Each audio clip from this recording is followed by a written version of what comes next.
Greetings everyone, please go mode and make sure everything's set on up.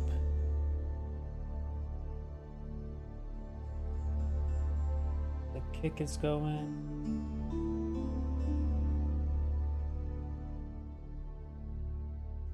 Twitter is going.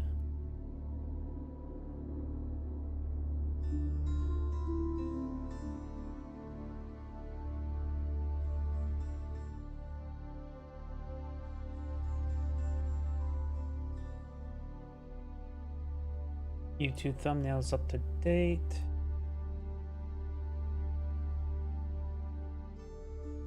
Looks like Rumble is going. Let me just double check my other computer. Make sure I see the live stream perfectly fine over there.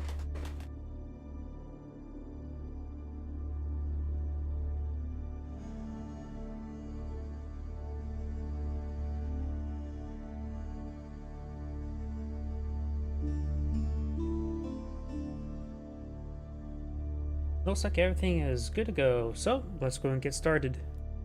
Found a good size replay here.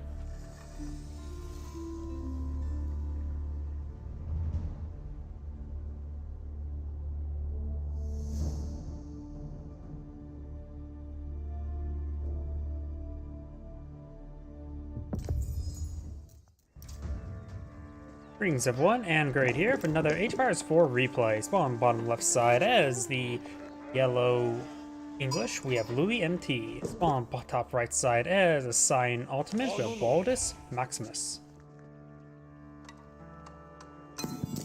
When it comes to economic benefits, the Ottomans, rather than collecting up resources faster or in some sort of unique way, they decided to outright print units directly through their military schools. The English do have access to the cheaper farms, as well as increasing the farm gathering rate just by placing by a mill. Both these civilizations have some of the strongest economic benefits the entire game. And we do not see any early stone being collected on up, so the Ottoman player is not eyeing for an early military school. He may be eyeing for a secondary town center, if I'm guessing. Scouts moving around. If you take a look at the map, we got both deer populations pretty close to each other for the Ottoman player, since he's Islamic.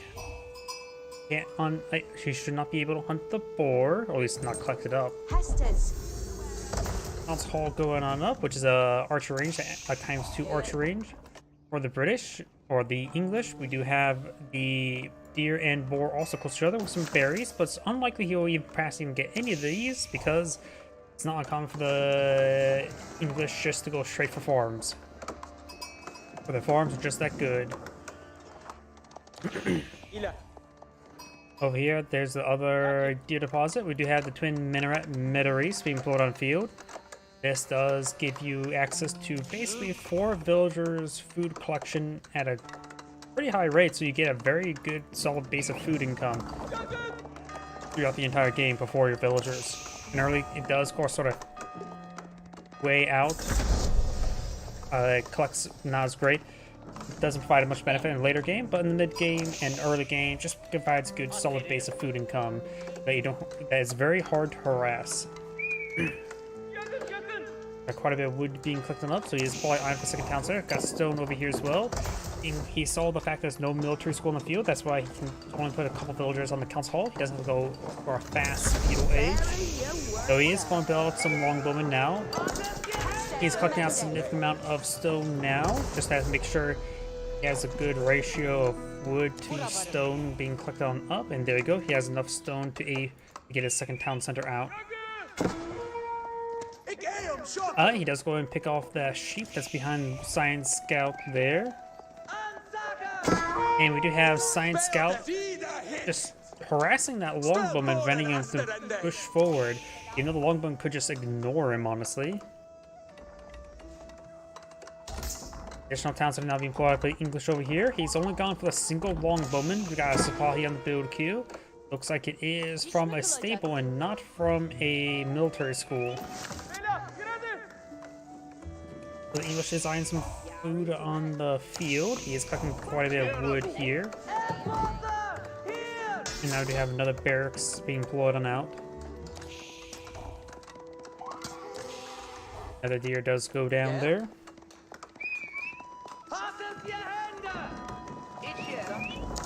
The English design for spiral techniques as well. Got a longbowman here. May want to pull out some palings to make sure it's less likely to get harassed. We do have just one Sipahi being defensive as well. Got a line of walls going up here, which help keep these spears safe away from Ottomans, among other things. Got a couple spearmen, more longbowmen being on the field, and now we're going to push forward with a small force. I got another sheep here. Then let's switch over to the Ottoman player so I can hear the Vizier, and curious what Vizier he's gone for. Based on the sheep there, he may have went for Anatolian Hills. He has like an Anatolian Hills, so give him 8 sheep and increase mining speed.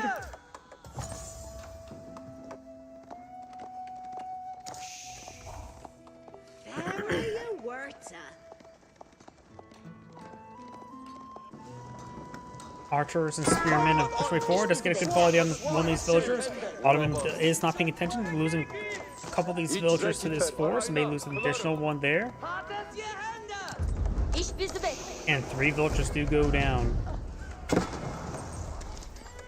Gonna take time to start torching down this mining camp. And maybe a good idea to pull out some palings since his longbowmen are just idle. Additional Sipahi now being pulled on the field. We look at gold deposits on the map. We got 2 gold deposits very close to each other right here, and another one over here. So this may be a good spot for another town center. Over here, the English is a little bit spread out. Even taking out the boar now. A couple of these villagers took a couple hits. The boar is now being collected on up. Gold being collected over here. Gold not inside walls. This one's a little bit forward. And both of them have access to a large gold deposit near the trade post that's close to their town center.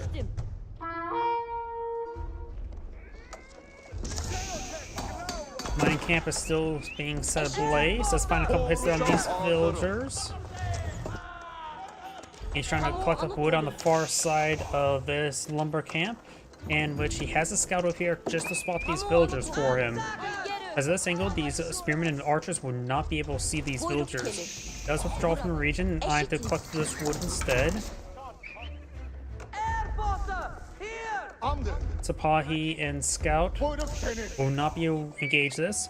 The spearmen will rip apart the Sipahi.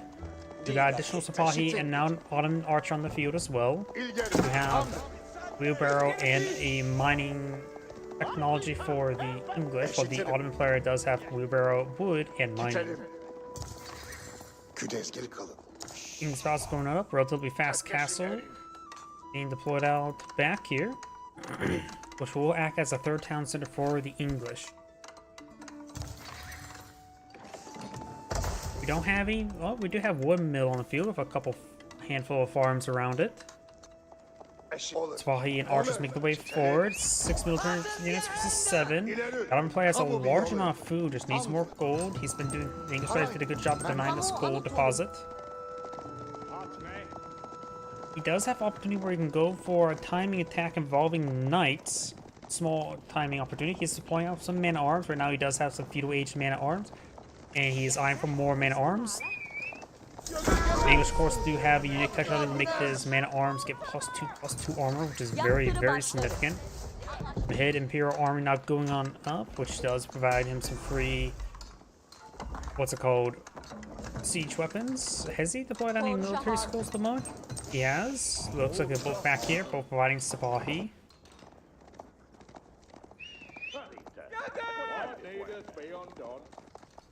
I am back curious of what the initial build time is going before this Mangonel. This should provide at least like 100 resources per second. Usually a little bit more. English player's now pulling out some crossbows, which he's going to assume his opponent's going for a Lancer or Man-at-Arms. Good possibility he will go for Lancers. Man-at-Arms is more of a niche unit for most civilizations. Especially Man-at-Arms versus English Man-at-Arms. Your Man-at-Arms would generally be on the back foot. The best Man-at-Arms in the game, in my opinion, is probably the Holy Roman Empire. That's all for so much damage and make them a counter to even heavy, which makes them so they can fight reasonably versus their general counter, the Lancer/Knights.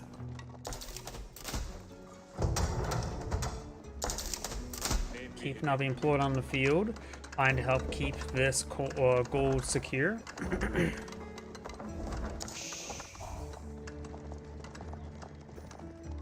Couple dead sheep here.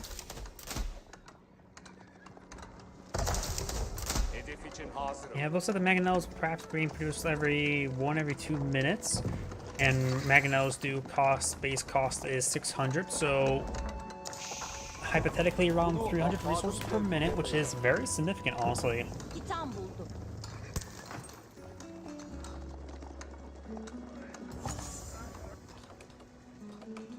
Let's see, he probably has gotten the additional military schools, so now you can get out up to 4 military schools.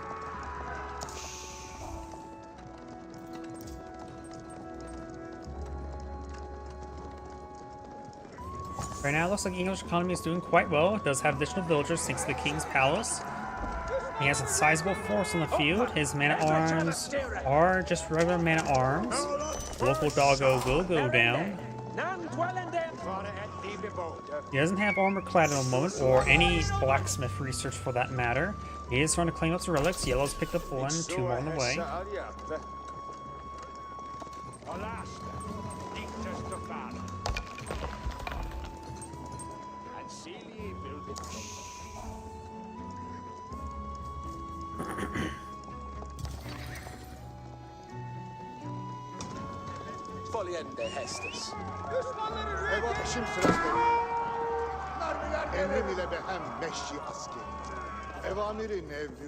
We do not have armor-clad, pierce damage, more economic research, and a fortified outpost being pulled out right here. He just want to make sure he has a network of castles, also known for a spring gold. Might as well.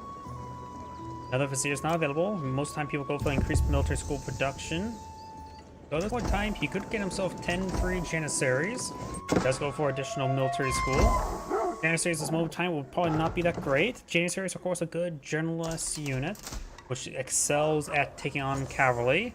Local doggo getting some good bites here, but looks like the villager will go down to this wolf. Wolf has claimed the villager kill there, increasing the kill count for yellow up to 4.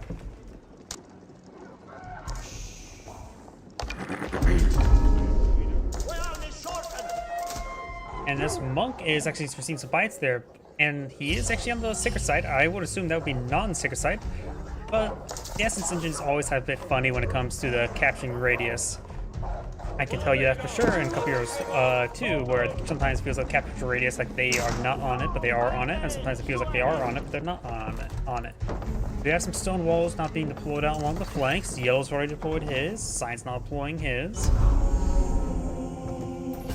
And I wonder.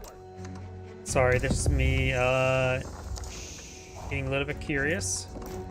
Nope, he doesn't. He may not be aware of those stone walls. He doesn't have vision of them currently, so it always sees it.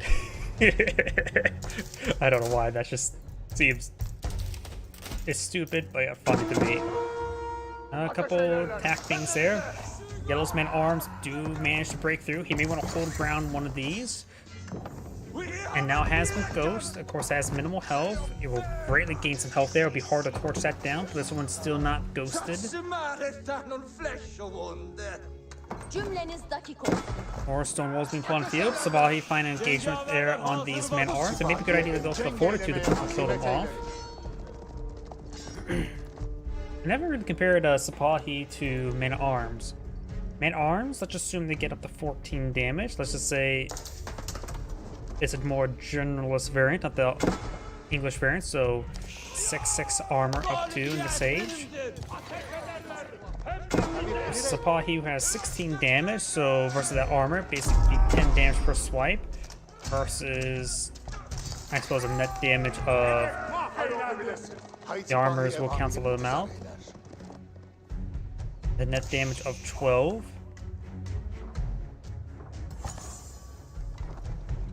Attack speed of 1.38 versus attack speed 1.75, so more DPS for the... Actually, roughly a similar DPS to the man-at-arms with the higher damage of the Sabahi. One village does go down there, and I was trying to torch down that area. The man-at-arms has gone down.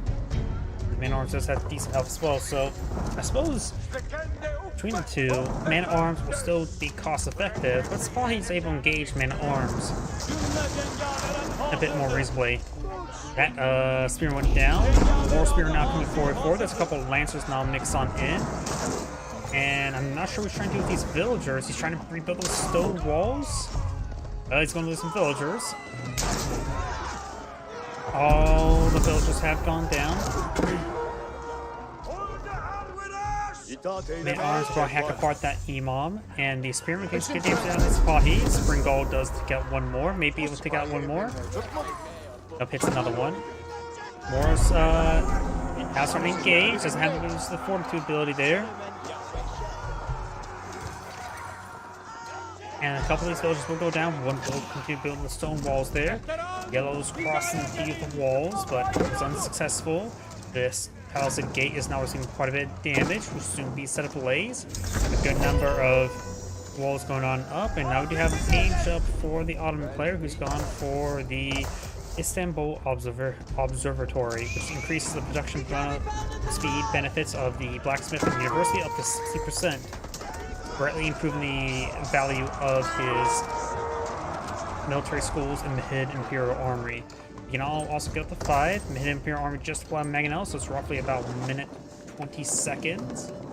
Each one 600, so 600 divided by 4 is what, 160? No, 150. Would be 150 times that by 3, so 450. That's so the Mahid Imperial Army right now is providing 450 resources per second in value, while the military schools, he has a fresh supply, 50 seconds. Let's just round up to a nice easy 60 seconds, and so that's basically 160 resources each, times that by 5, which is about 800. But since it's a little bit shorter, let's just round up to 900. Now he's about getting about 1,400 resources free per second or per minute in form of military units, which is not bad. Got a handful of spring golds here since he knows against fighting against some Mahid Imperial Armory. Spring golds will be a good item.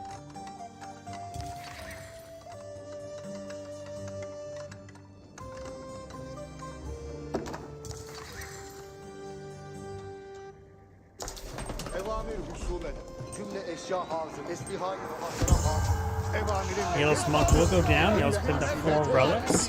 Berkshire Castle is being pulled out here. That'd be excellent defensive position there. Additionally, with stone walls here to protect it.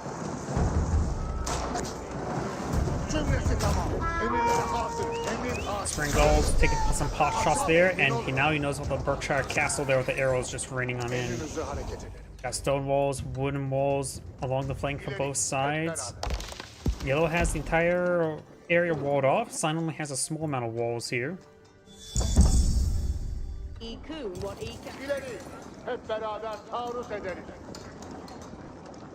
And now he's cleaning up this gold deposit. Name that one first is a bit more exposed. He has this one in his spirit influence as well. He does have spirit number of villagers.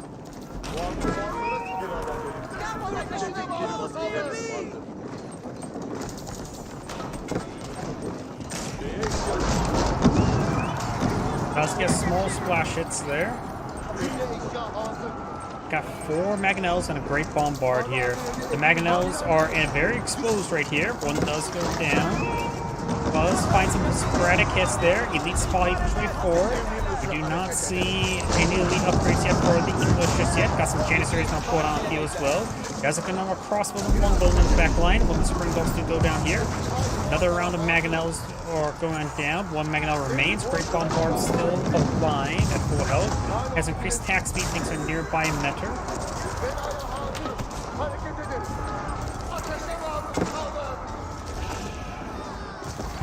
He doesn't have anything to gauge now these elite Spahi. He can throw his ranged forces on top of these walls to increase their range.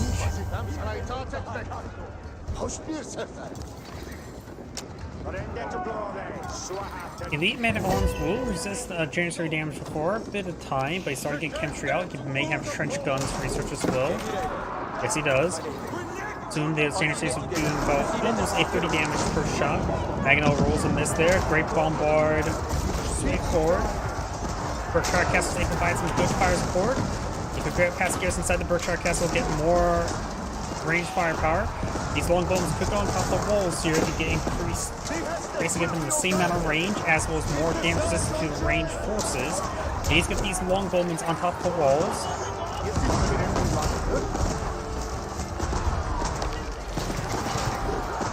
These longbowmen starting to get overran by the elite Sipahi. He's running low on forces, trying to go for mass man arms. He's just letting the longbowmen die. He's not trying to go for longbowmen anymore. This tower will go down. Berkshire Castle's now being upgraded with cannon emplacement. Now I do got a sign keep here as well. Imam does go down there. Let's see what Vizier he has at the moment. As all his Vizier selected, gone from his emergency Janissaries. And he also went for the Imam AoE healing. Janissaries now taking time to repair up the Great Bombard, but does go down to the Spring Golds. Got a Great Bombard in place in there coming on this keep. And this wooden gate, not wooden gate, stone gate is getting repaired on up now.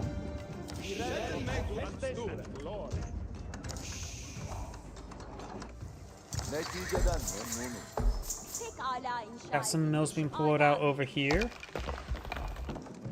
So surprised we see those mills around those farms around the mills, not necessarily around, say, around this town center, which does have some storage capacity, make it a little bit safer.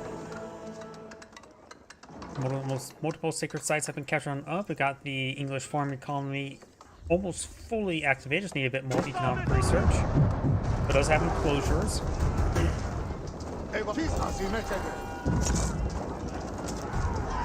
Spearman up to way forward. Got two great bombards here. Spearman does get some good shots there. Does have the great bombard in placement there on this keep. Gains great AoE damage. Berkshire's cannons also firing as well. Science is getting ripped apart by all the AoE weapons. So Pahi getting some great healing benefits for the nearby Imams. What are the Imams' healing effects stack? As not some hand cannoneers. They're being streamed in one at a time. They need to just fall back past the couple wall sequence. He does go ahead and push forward some mana arms over here. They're up to 8 to 10 armor.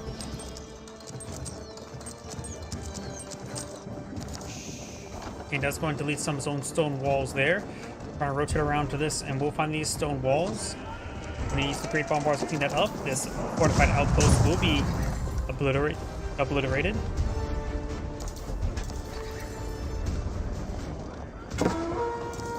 Spring Golds in a position where it could potentially snipe some siege weapons. Let's get a good volley there. Has to be careful not to get counter barrage. This wooden wall is going to get torched down. This wooden wall is still alive. More English Spring Golds not been forward in the field. He's starting to shoot down the stone walls. However, this land's not traversable. That was very poor positioning there, involving his Sipahi, but it was good positioning there for his Janissaries now have a shooting gallery in front of them. And can use forward, he doesn't have access to counter these walls, they pierce range and damage resist. Great Bombards have been obliterated by the Spring Golds. Got a Bombard here. And Cannoneers firing from the low ground. They do have more range than Janissaries, and they're taking out those Janissaries on the high ground. Spearmen and Manasarm just push way forward. Trying to heal those Sipahi. We're getting healed up by the Imams.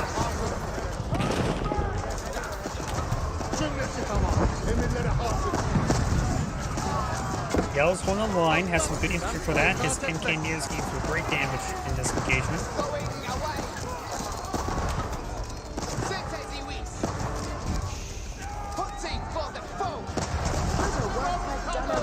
Villagers trying to charge their way forward, trying to build through the walls here.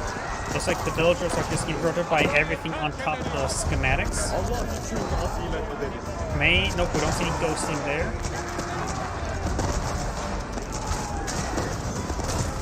Spring Guard does go down there. Hand Cannoneers firing away.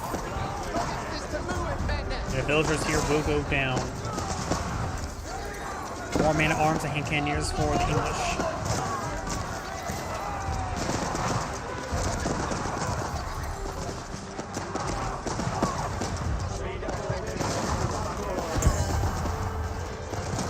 Spahi has all been cleaned on up. English hand cannoneers here in good numbers. He does not have chemistry yet, so they're doing 35 damage. The Janissaries are doing 28. Find some man-at-arms here. The Spahi there are in good numbers.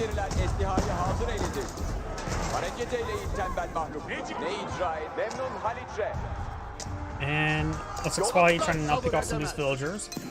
Very little gold is left on this deposit here. There's actually still a significant amount here, 2,684. And a good number of English villagers are going on down.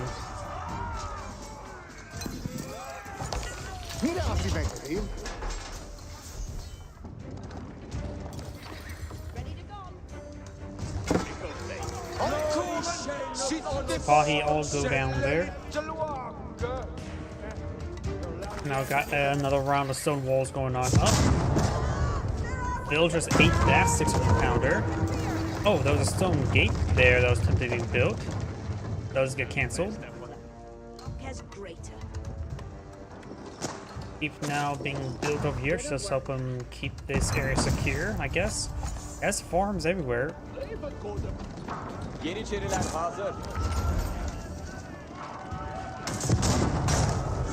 Great bombards hitting the stone gate. Man-at-arms trying to push their way over there. And cannoneers may want eye for the walls.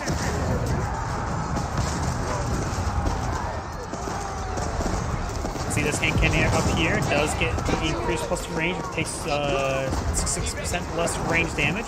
They do have getting them up there now. Does split them apart as well. Able to withstand a large amount of siege bombardment there. It does get some great fire support. The Great Gatehouse has been set ablaze. Battle rams are in the gatehouse.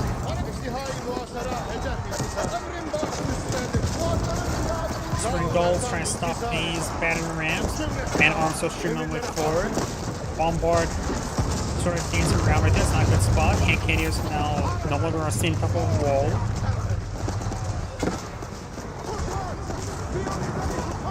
Hand cannoneers pushing way forward, trying to hit these forces there. Bombard finds a hit. And now it's time for a quick outpost. May want to get us another line of stone walls there. The Ottoman player has plenty of resources stored on up. The English player has a lot less. Just went for a Mangonel research, I believe. And the Mangonels have increased rate of fire.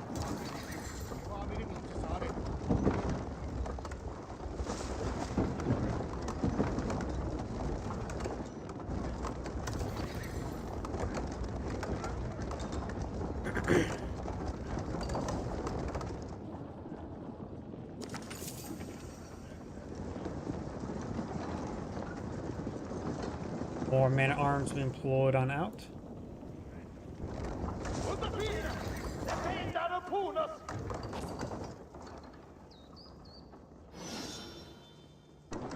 Not sure what was just called. Go to work at Donarita. We do see a number of markets now pulling field. He does not have access to trade bags, so they are going to be just standard traders.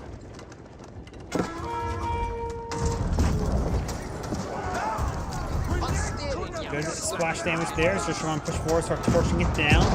Find some good hits there. The Great Bombard does attack at attacks via 7.2. As Keep should go down. Yeah, keep those hand cannoneers split up. Last one I want to do is just get them destroyed by Great Bombard.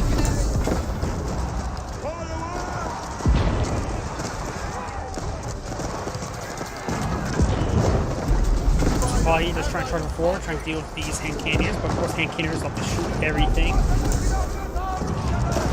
Now trying to eye for the Bombard. The Bombard will go down there. The keep has been saved. Spring Gulls hitting the battered rams. Let's take them out. A number of villagers are going down to the Spahi. And we've got just more hand cannoneers to clean for the English player.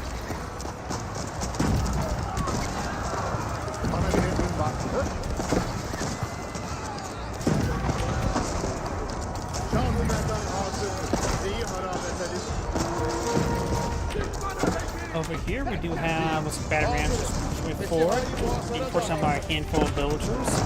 And his keep is now receiving fire once again. Does have another bombard here, which is affected by the network of citadels.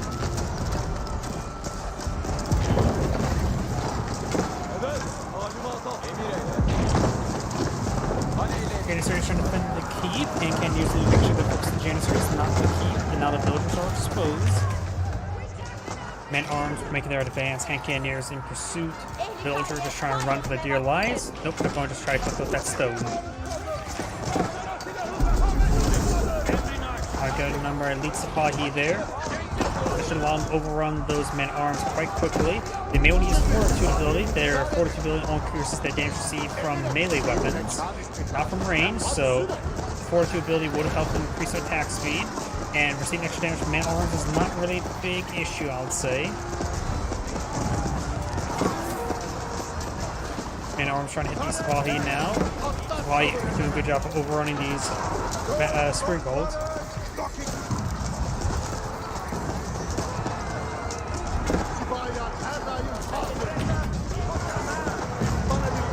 Sipahi is starting to get hit significantly in the corner there. More Janissaries just being floated out.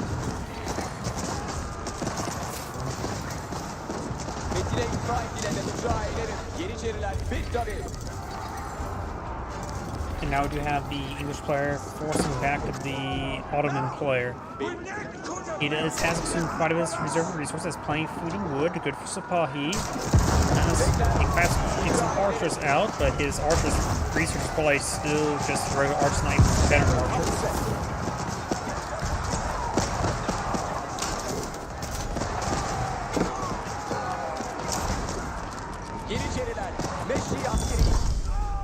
Men-arms escape through, trying to get some harassment on these villagers.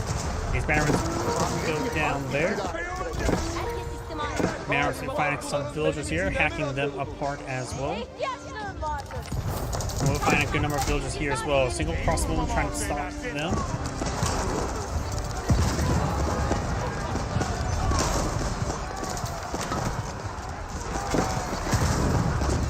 Signs of force here. Looks like he will win the fight, but it's going to be not a great victory. These men-arms still hacking apart a good number of these villagers. Both players down the similar number of villagers, 116 to 117. And now looks like the rest of these veterans are going to be cleaned on up over here.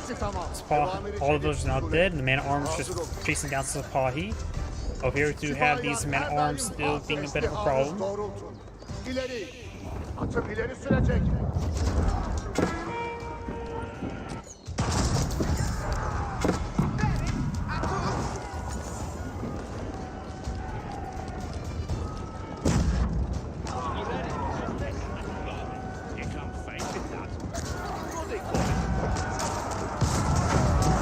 Great bombard does get a shot there. More Sipahi now engaged in the flanks.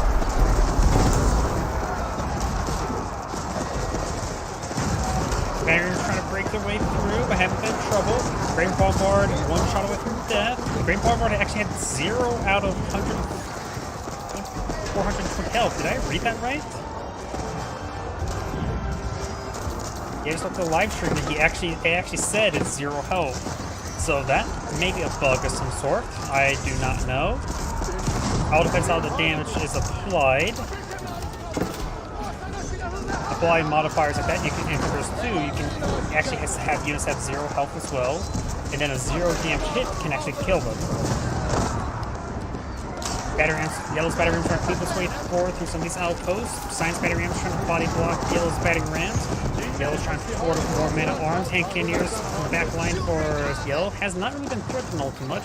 Battery rams deployed on both sides. Spearman stops the Sipahi. And more around the spearmen as well as men-at-arms being pulled them out. Cümlesi tamam. Emrinizce hareket eder. Battery rams trying to push way over here.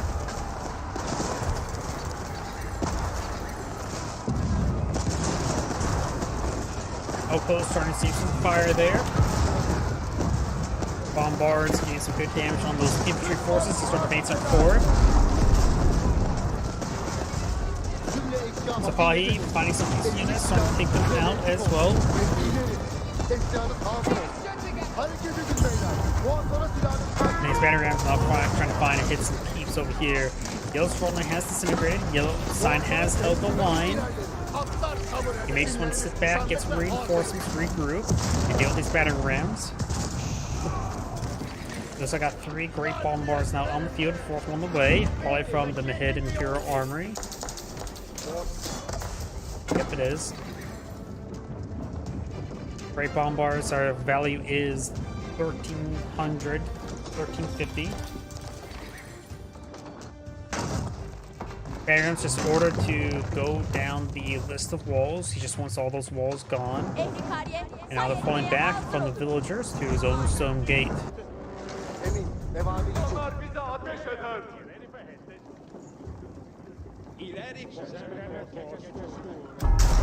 His reserve of resources not that great.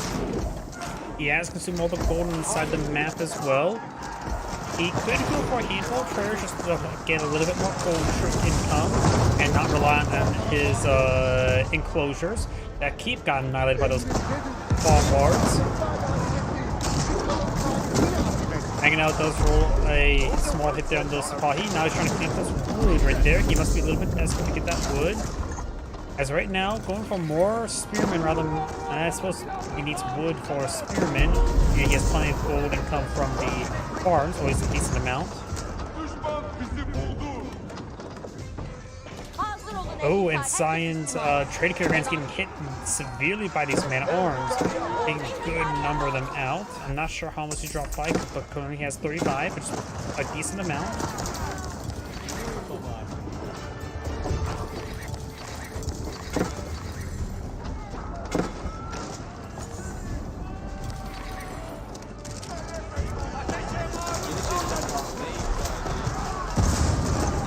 Does get a hit there.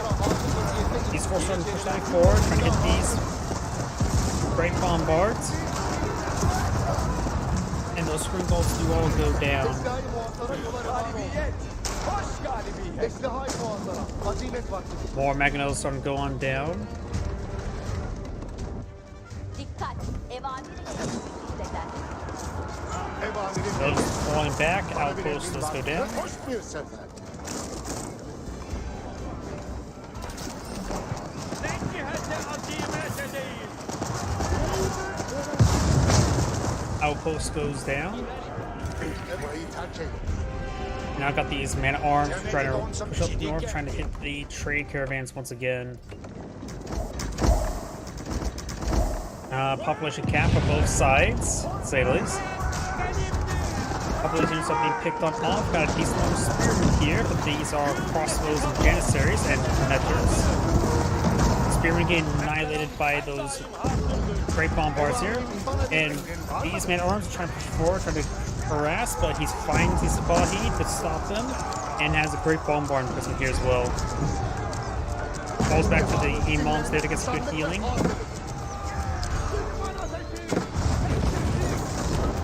Yellow's army has been disintegrating. He's trying to go for more spearmen, more man-at-arms, as well as now for some longbows. His economy's down to minimum. Of course, they got cleaned on up. He just needs more spring gold to engage these great bombards, and honestly, some Magnetos wouldn't hurt. Eşyayı muhasara. Azimet vakti.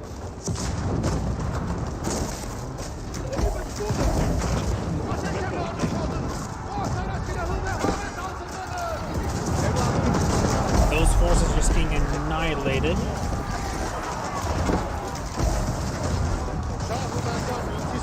Man-at-arms or battery rams going to go on down. There's some bit repairs there. Got the elite longbow on top of the high ground. They don't have all their blacksmith research. Now he's going for his final blacksmith research incendiary arrows, greatly improve the damage. And the extra range is really helping out those longbowmen and Berkshire Castle by its fire support.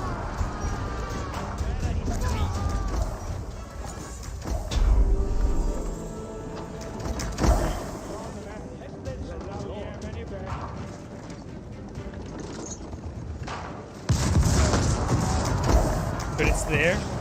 starting to bombard these walls. Muhasebe silahına If you had Vanguard Rangers, then they would be able to counterattack the Great Bombards for 1 damage each. Muhasara silahı emrin ifaz eder. Those units need to go down there. Spearmen trying to hit these battering rams. Science veterans doing some good spotting there and just leading their way forward. And now some of these units get picked off by the Great Bombards, which is just 5 of them there. That is a large number of Great Bombards. Take out a decent number of units there. Spy push way forward. We'll find some spearmen. Longbowmen's getting some good damage on the Sipahi. And there is now a breach there. I think those villagers can follow that wood, so now the Sipahi are going to eye to raid some villagers. Longbowmen here in good numbers, picking off these Sipahi one at a time. Spearmen provide good front line as well. And these Springalds are slowly going down. Although Springalds have gone down there, Battering Ram's still here. Dakik istima edin.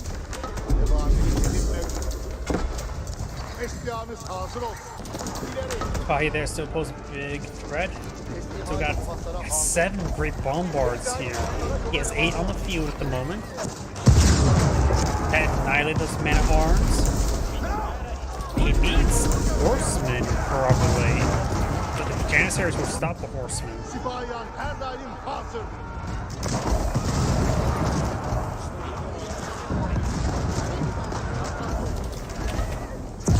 Takip edin. Devamını çelik usul These edin. horsemen are, or Sipahi moving around. Spiritual base of force, they're going to get annihilated by the Great Bombards. Just here, 2 mid-large in numbers. They do also have a measure nearby to have increased attack speed. Spearmen still trying to pursue these forces. Emrin başım üstüne.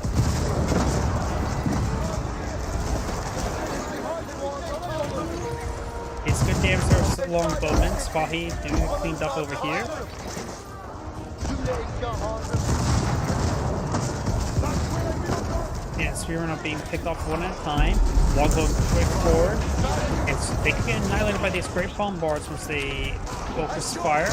Piercers push forward when the Great Bombards do go down to these Springolds. Got a builder trying to repair them up now. Sipahi being pushed on forward as well.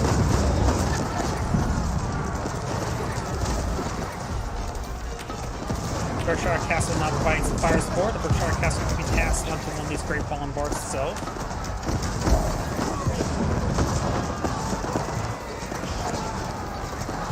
You can start putting some of these Longbowmen up the high ground there.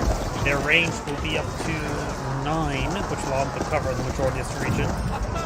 5 Springolds do get a good volley down the Great Bombard again, down to 0 health. They do 100 damage each.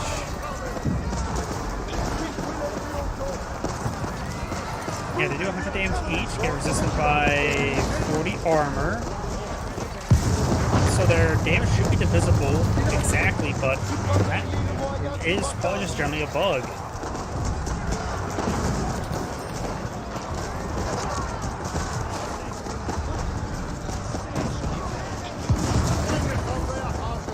Berkshire Castle now seeing some fire there.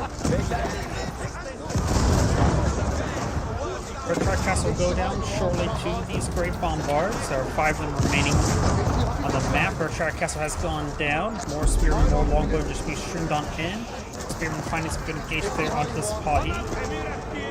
Go for a good number of Longbows as well. Biz azimet ederim.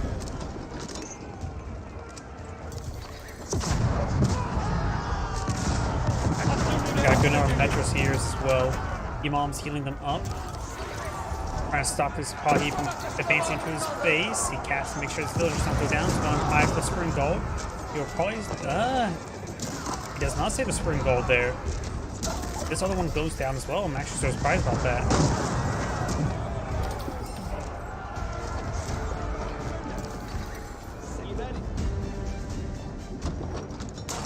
More Great Bombards now pushing the way forward.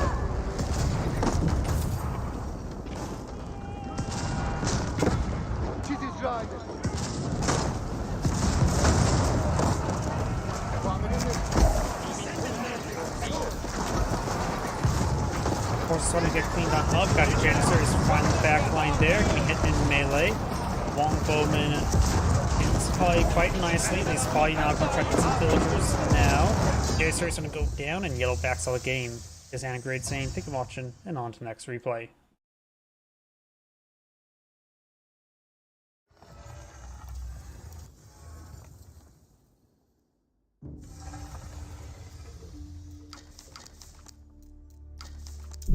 Oops.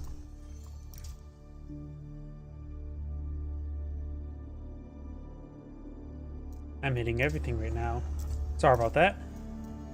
Let's see. That was that one.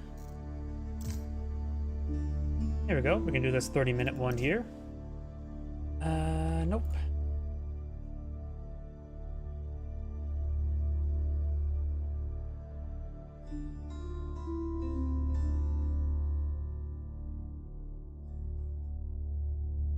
I always forget how to get out of this menu.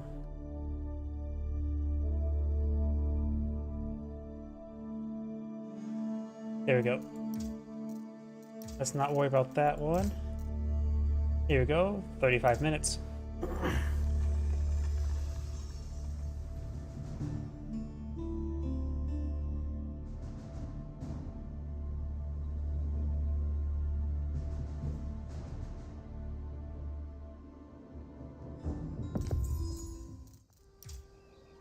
Greetings everyone, and Great here for another Age of Empires 4 replay. Spawn on the south side as the Yellow French with Louis MT. On the north side as the Cyan Holy Roman Empire, we have Hardcore Age of Empires 4. When it comes to economic benefits, the French do have faster villager production that gets faster per age. Additionally, they get free melee blacksmith research, as well as they get access to a cheap cost reduction aura around a castle or keep. Cyan does have access to Prelate to give them individual villagers plus 40% gathering rate. And depending on what their age 2 landmark is, both of them are incredibly powerful. You of course got the Aachen Chapel 40% in faster collection rate, or some unique technologies and cheaper blacksmith research. Both are very powerful. When it comes to unique units, the French do have access to, in Age 2, the Royal Knight, a slightly better Royal Knight with more research to be associated with it. A heavy knight. For the Holy Roman Empire player, they have, in my opinion, one of the best Age 2 units in the game, the Fudu Age Man-at-Arms. Aachen Chapel being pulled out here, which will improve the wood and food collection rate. That's an interesting spot. It may have been better to actually deploy it over here. You may not be, you probably knows about the deer, may not know about the berries, but you could at least deploy out right there to improve the collection rate of the gold and the stone.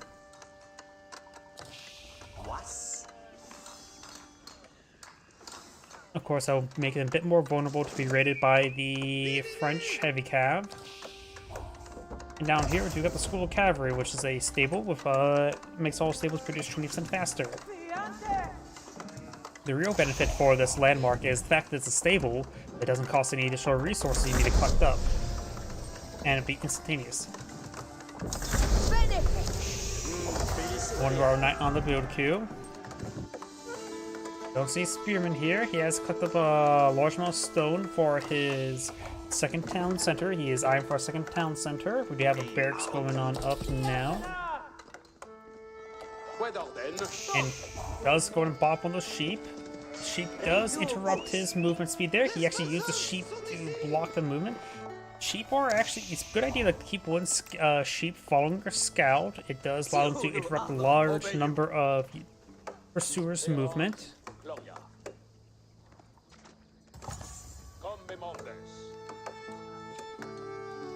Spearman up on a field. He doesn't have the hardened Spearman research just yet, but he will get it soon after the second Spearman. Royal Knight strolling around. There's some palisade walls there to help protect his flank. This area is very open, so we can easily advance to that region. But of course, the Royal Knight is not in that region.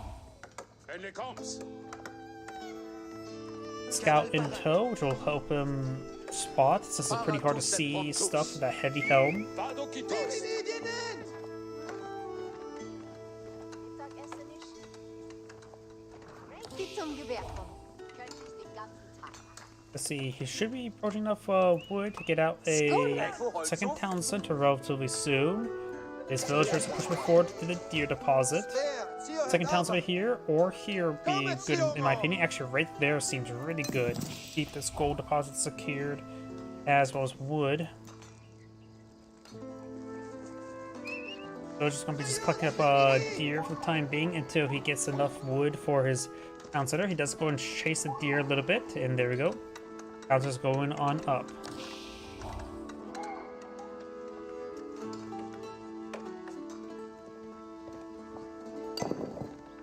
August.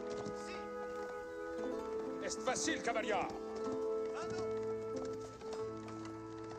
Equites, in avant. Additional spear now being pulled on the field. Does get some good stabs there on the scout. Doesn't take it out. Royal Knight trying to charge his way forward. He does not have textiles research, the Holy Roman Empire player, so the Royal Knight, if he has a charge attack off and then falls with a swipe, it will two-shot the villagers. gebaut werden.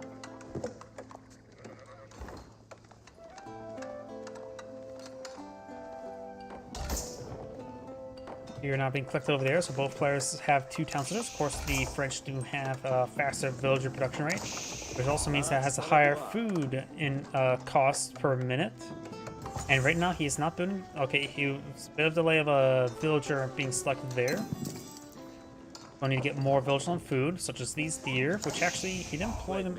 Oh, both deer deposits are actually pretty close to each other, so that's actually going to be very advantageous.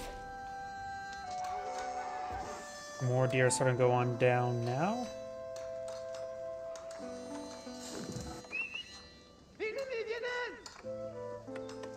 Ein Aronti?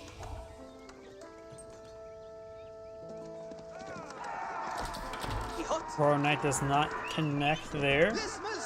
And Spearman trying to chase down this Royal Knight. He only has 1 Royal Knight on the field. He has another one in the build queue, and Royal Archer on the build queue as well. Or 2 archers on the field now. A couple archers now push their way forward. Does get a charge attack there.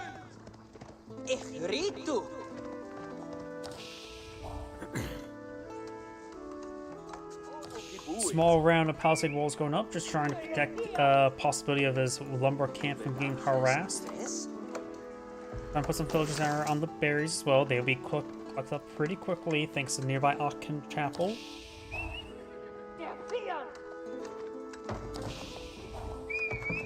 Les maçons sont ici!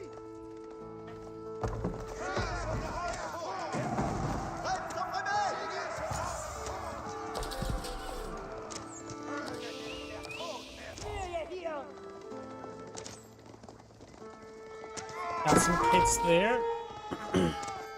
Royal Knight's now trying to counter-attack.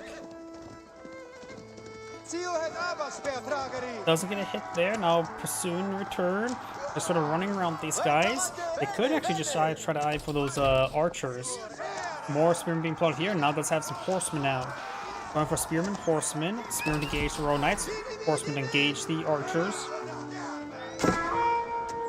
And just stop trying to engage those Royal Knights. Just start hitting those exposed archers.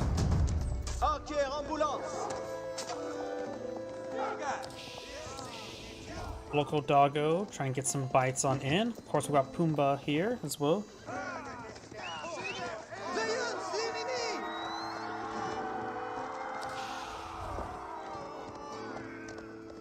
Royal Knights backing on off. Si, comprendo.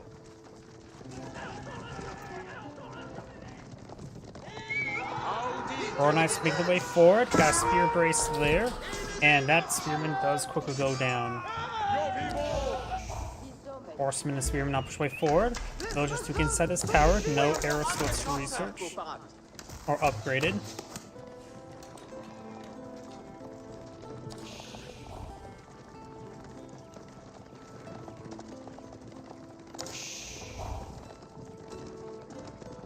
Dolme bien. Ragni's Cathedral now being deployed on out for the Holy Roman Empire player. To increase the gold collection rate of relics by 100%. Also gives himself a free monastery. Avanti, move! Veillance l'ennemi! I think I hear him spam clicking right there because you can sort of sometimes hear the sound.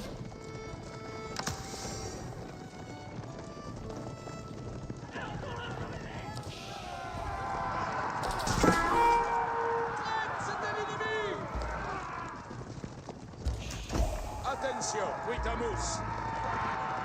And his forces are just trying to back on off. Science forces backing off as well. Das wird Got a line of wooden palisade walls here, and got some over here as well. So science soon to be fully walled in for some basic walls. And now do have Castle Age. The French player is a little bit far away from going to the next age. Was soll ich flicken? In about another minute's worth of income, he should be fine though. Escolte bene. And now he's actually quickly running out of deer. Looks like these villagers are eyeing for boar now. And there's a local doggo here to help out Pumbaa. Fortress now raining on in, trying to break through this palisade wall. Another boar. Oh, nope, the wolf does go down. Maybe a good idea to kill off Pumbaa before you build a mill, just so it doesn't get too far away.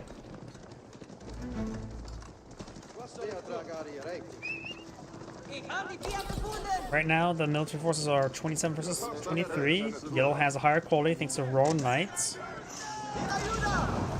And I do hear a relic picked up by Cyan. Cyan's picked up, captured one and picked up another. He does have a single knight out in the field as well. Trying to break his way through.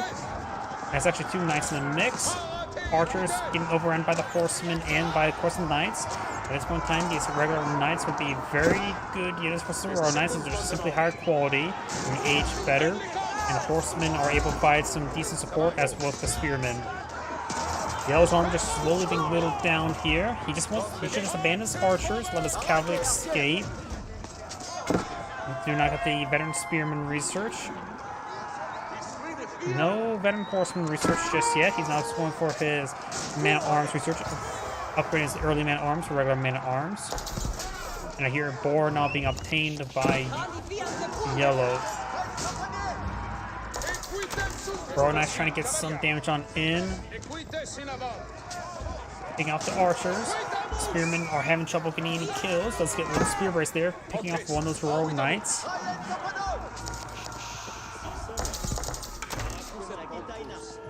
And the French is eyeing for more Royal Knights, more archers. And he's not going to be getting next to age anytime soon. He's getting pretty close to resources, just trying to build more military units. But now he's suffering from a big quality issue.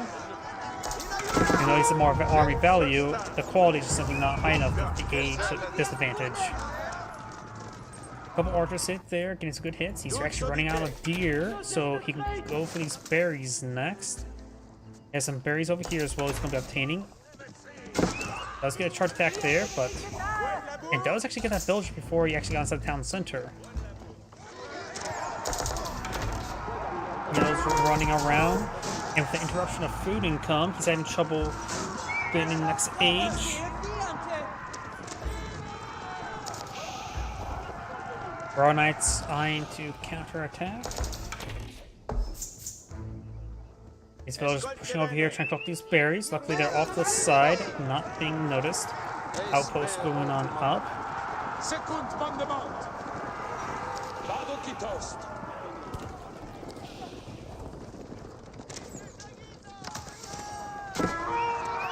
Les maçons sont ici! Royal Institute now going on up.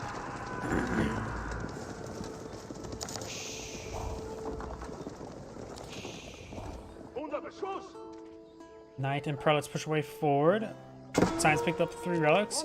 One on the has been picked up as well. And the prelates pushing forward. The last relic is right there, so he could potentially grab it. Knights getting some good hits there. Royal Knights in pursuit. Does kill off one more villager now. The French has not researched textiles, so he's getting quite a bit extra villager losses. Now got this knight push way forward. Does have, of course, his armor. So right now this outpost is probably doing 1 damage per arrow. I'm not sure what he's doing right there. 5 remaining villagers trying to deal with that knight, but right now they're doing 1 damage per arrow. Attention. War Institute has now been put on the field. You're now going some Arbaletiers. Arbaletiers is going to be good either versus the Man at Arms as well as versus the what's it called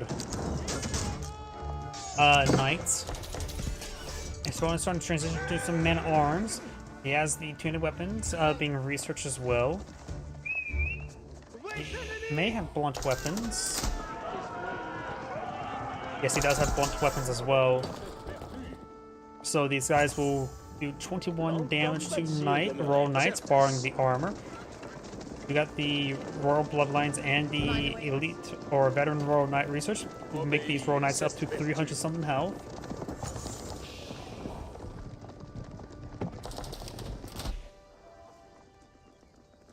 The Boris has 1,000 food there. He really wants these palisade walls going on up. Villagers still collecting up the berries. It actually may be cheaper to better send those 7 villagers collecting berries than 5 villagers collecting a boar, because boar does collect up significantly faster than berries. And either way, knights are ripping apart all these villagers. You'll go to the boar deposit and realize, oh, there's no villagers left there. It may not scout out the berries. He does want to try and push his way forward, trying to get through these walls. Good number of spearmen here, as well as men at arms. A mix of both will be useful for the French army. Spearmen more of a harder counter than those men at arms at the moment, but men at arms, of course, can resist the archer fire. That villager does get impaled there. Yellow's lost 12 villagers, but has more villagers than opponent, having 3 town centers. Steinhaus, however, has picked up 4 relics, which will provide double income. So that is going to be a large amount of gold, passive gold generation you will have. Now we've got some Landsknecks mixed on in. Landsknecks are probably not a good item at this moment. Landsknecks do have very, very high damage, but they are countered by these archers, being a light melee unit.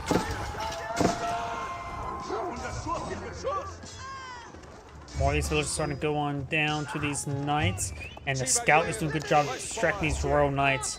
So all these villagers will go down here. Yellows have a bit poor control there.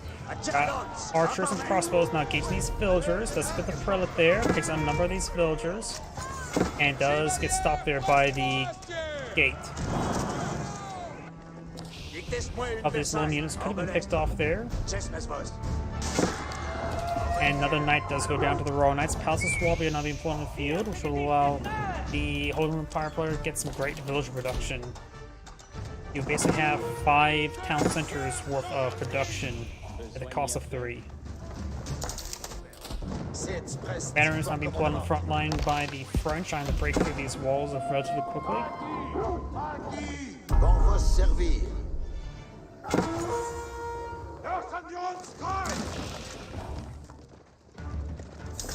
A couple Mangonels now put on the field. Getting some damage there. Over here we've got the Knight forcing down the Blacksmith, getting a handful of research there, including military academies.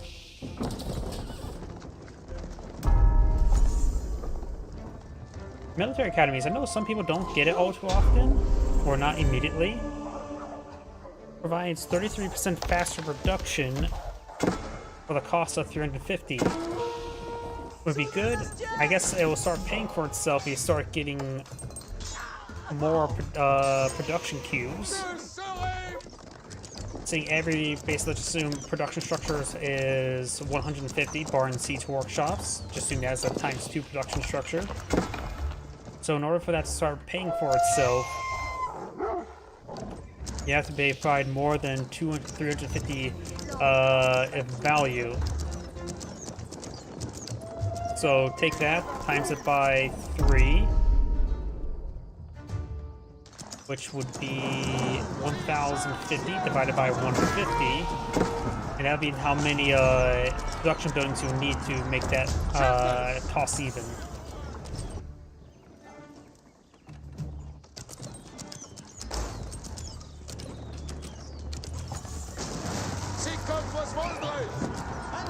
That's just rough math in my head.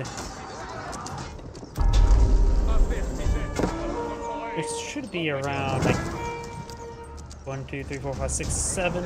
If you have more than 7 production structures, then it's probably a good idea to go for that. That's probably when it costs a little bit cheaper, I guess. Royal Knights now seeing some damage there. Mining Camp has gone down now. Now all 6 sites have been captured by yellow. One's only within his walls, the other 2 are outside his walls, and nothing's really locked down at the moment. Gotta keep being employed on here, so it's like collect up gold. Just keep now seeing some Mangonel fire and bombards. Mangonels can outrange the arrows of the keep, so it'd be a good idea to have the Mangonels start firing away as well. Chevrolet gains some good health regen over here. Canton Saddle's now being researched. Now do have Gamberson's now being researched, increasing the Arbiter armor by 5. These villagers are getting hit now. You may want to evacuate these villagers. There's no gate in this region. He's going to send his ground army to protect his villagers. We got a mill here trying to collect some berries. Now as long as they're pushing forward, the keep does go down there.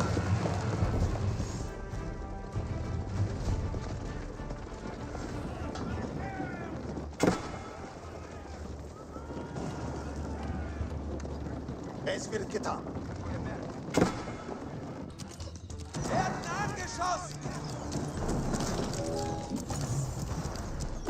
Trebuchet now engaging the keep. And second side starting to be the captured villagers. May get impaled a little bit. None of them, however, goes down. The monk may go down. These crossbows, Arbiteers will go down. And the monk will go down as well.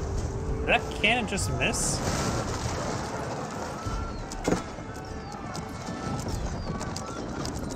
Another keep here. This one is providing cost reduction benefits to these nearby archer ranks there. These villagers now falling back. These doesn't want to lose them. French player is not going for the Red Palace. He has plenty of gold at the moment. He may want to just buy a whole bunch of food. Struggling for food. Single Landsknecht trying to break its way through.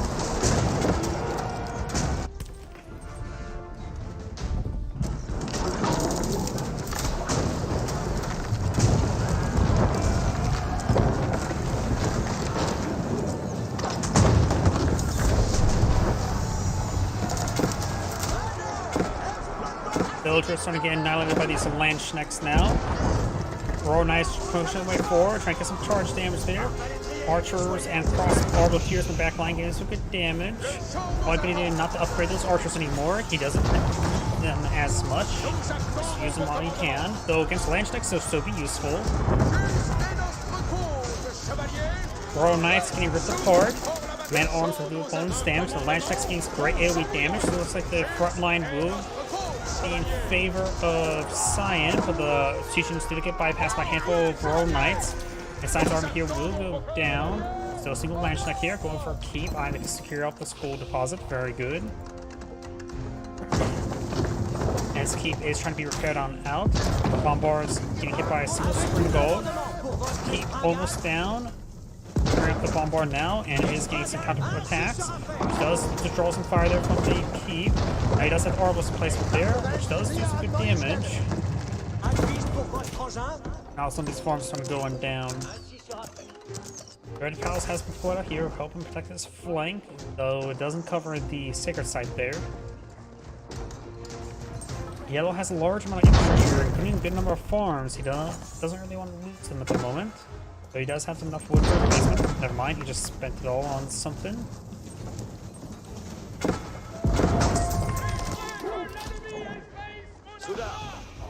More walls, more palisade gates. No iron for some stone walls over here as well.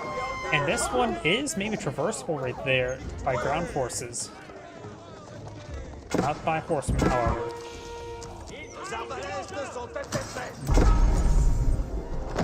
So I need the mining camp there. Destroying it will interrupt his opponent's mining operation. A big line of stone walls to pull them out. Does he have a lumber camp there? So Science taking some great field control to secure up all this gold. Yellow may need to go off with some traders. There's a trade post here. Some max distance trading could be very useful. Très bonne maîtrise de ce cas. Les engins de siège sont prêts! All 6 sites have been captured by Yellow once again, which does give him some good gold income. He does also have stone walls protecting this side.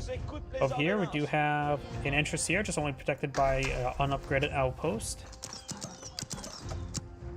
Now got a big line of markets not being pulled up by Yellow. He's going to be eyeing to aggressively push forward traders. He doesn't have a lot of gold remaining.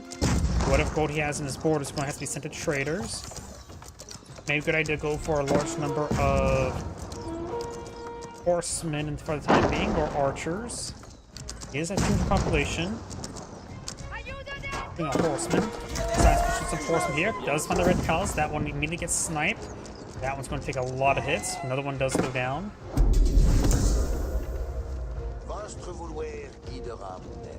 And these horsemen are going to disrupt the trade that has not even been started. Doesn't have much gold for traders at the moment either. And these villagers will go down.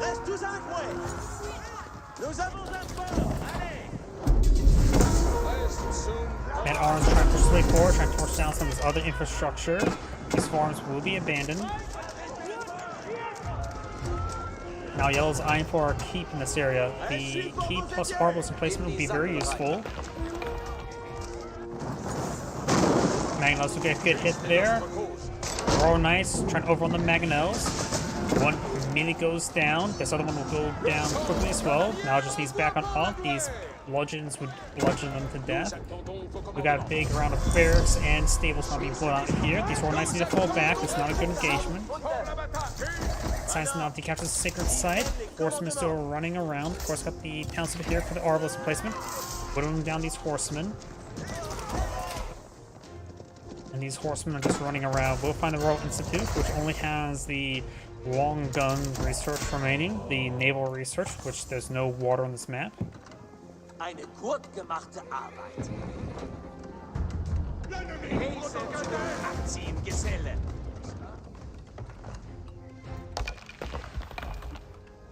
Deinen Gefährchen We do not have a line of stone walls here. Not fully walling off anything. Cannon placement there. And a good number of battery rams are now pushing the way forward. We'll find a fortified cannon outpost.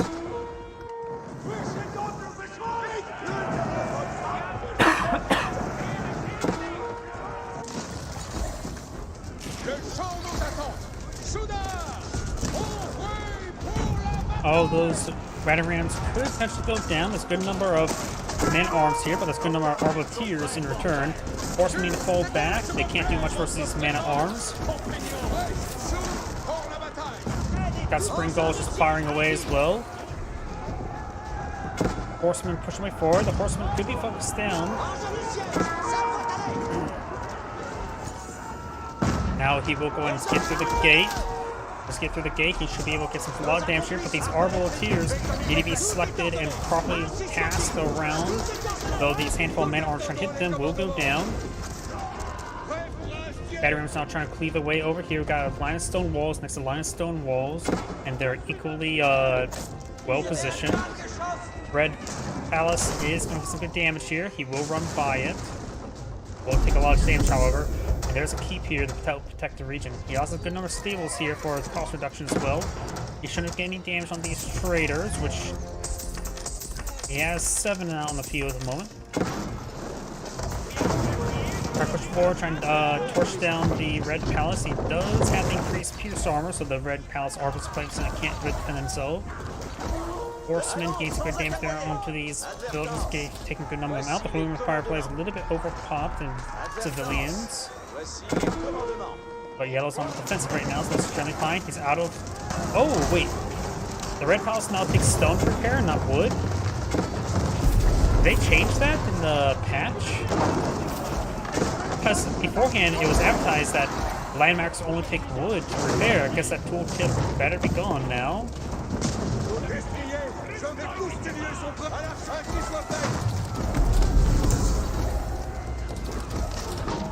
Yes, it's interesting stone. He can't repair it. Is he spam clicking that in front of his opponent? There we go. He bought 100 stone there, which probably won't be. Oh, wait.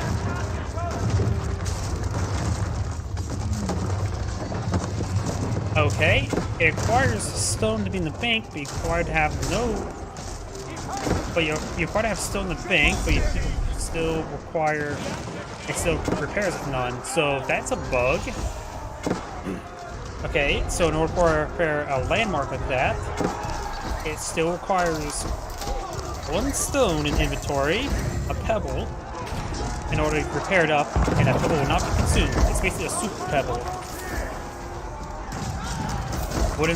The Red Palace is almost repaired up. A lot of these forces are starting to get picked off by these various ground forces now, but they are being cleaned on up. Culverins being focused on by Yellow Horsemen. They're just veteran horsemen, not even elite horsemen at the moment. Culverins being picked on off now. But only one will go down, the other one should be safe. Got these other forces advance on forward. We'll find a good number of Royal Knights and horsemen here. But all these forces should be able to pick up this French force.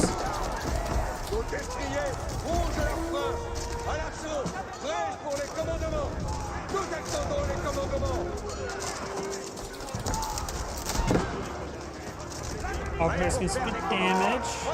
Horsemen providing good front line of royal bloodlines that do have good health in comparison to their opponents.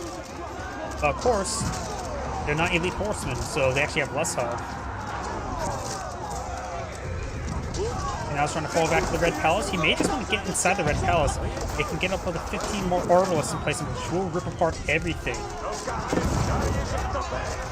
Assume the extra Arbalists will have the same attack speed. It will provide a higher DPS against these forces.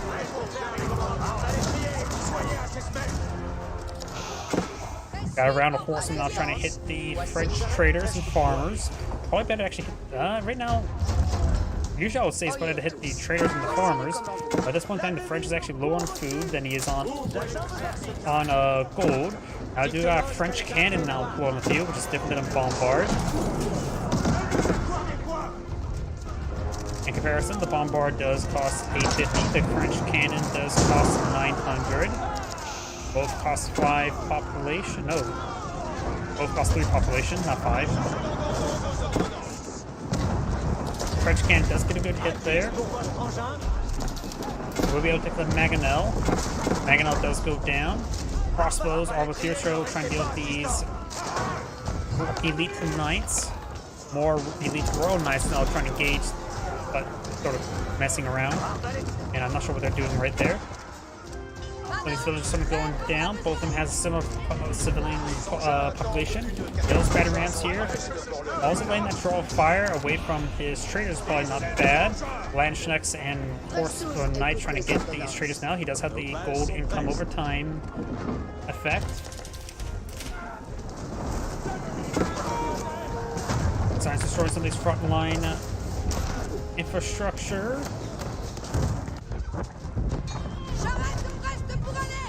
And the Landsknechts, and looks like Yellow does back up the game now. That's Anna Great saying, thank you for watching, and on to next replay. And before I get on the next replay, I do need to use the restroom. Please give me a moment.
Sorry about that. I'm gonna find another player. That's online 21 hours ago. And hidden. Last online 2 days ago.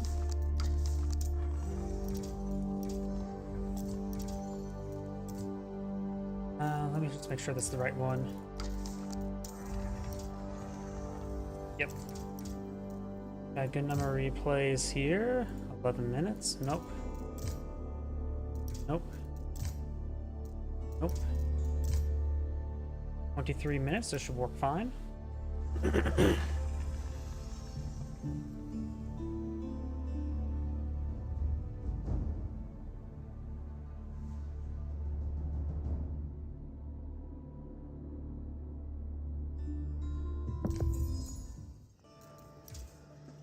Greetings everyone, and Great here for another HBars 4 replay. Spawn on the bottom right side as the Yellow Roost with Valdemar, and spawn on the top left side as the Red Mullions with SAS. When this comes to unique economic benefits, the Roosts do have a large variation with the trade bounty system.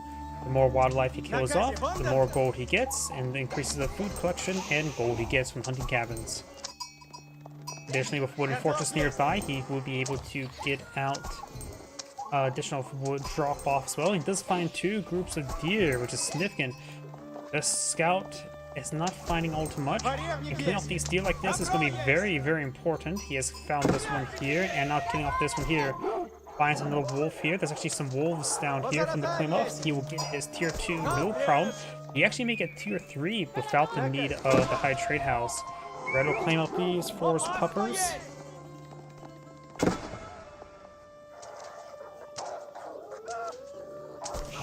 More wolves going down. The Mullions, they do have, for their economic benefits, they do have the mining pit to give them some free gold generation. And eventually you can get some free, take that gold and invest into free food generation.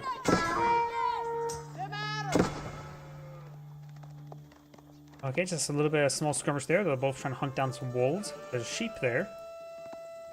And Yellow's already up to 310. If he can't find 2 more wolves and then kill off both boars, he will reach the 500 trade bounty. You just need to find 1 more wolf. You just need to kill off both the deer, and he can get up 500 trade bounty without the need of a trade house. Well, both 4. That is very significant, to say the least. Kind of not being put on a field, a good defensive landmark, give you access to militia and a free wooden fortress. And it will be in radius of at least 1 of the wood deposits right around here.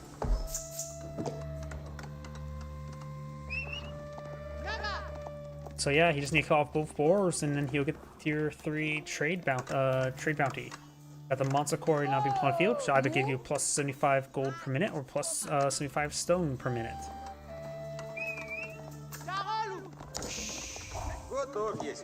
A sheep does get bopped there.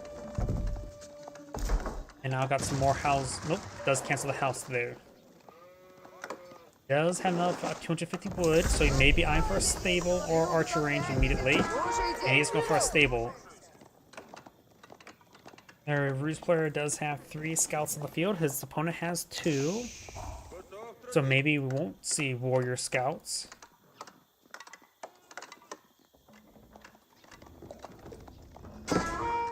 Какови наказе, Сонь! Скачу, куда...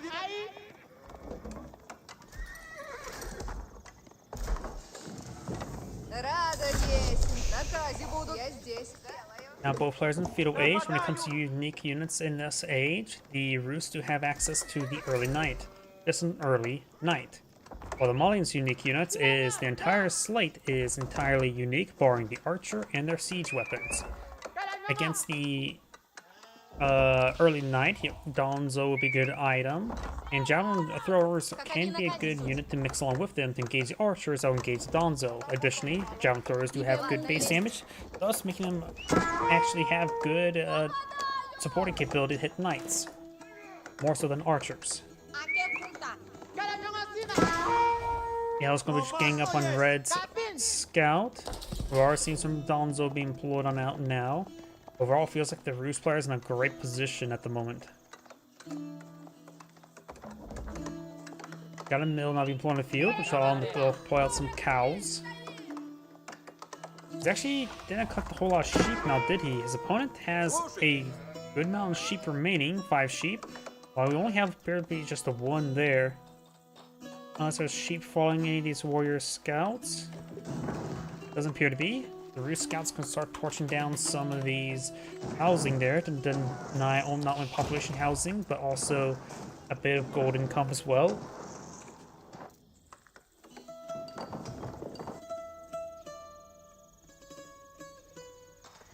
We got one royal or one early knight now in the field, rolling around trying to find an opportunity.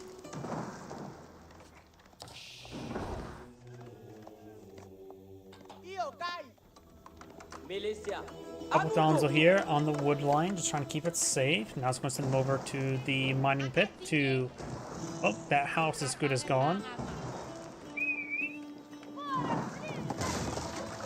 The house is knocked down. The javelin throws of the Donzo does do bonus damage to the cavalry, and a scout will go down. Early Knight now advances, charging his way forward. Does get a good hit there. And now he's splitting up his damage. And he does kill off one of the villagers there. We got a cow inside of the cattle ranch, providing some food generation. Early Knight does take a couple arrows hits, nothing too significant. Now got additional towns that are being pulled out by the Rus.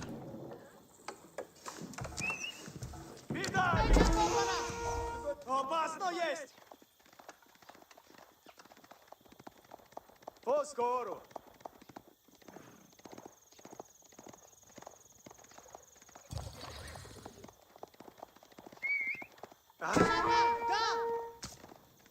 Yellow Scout will escape on out there.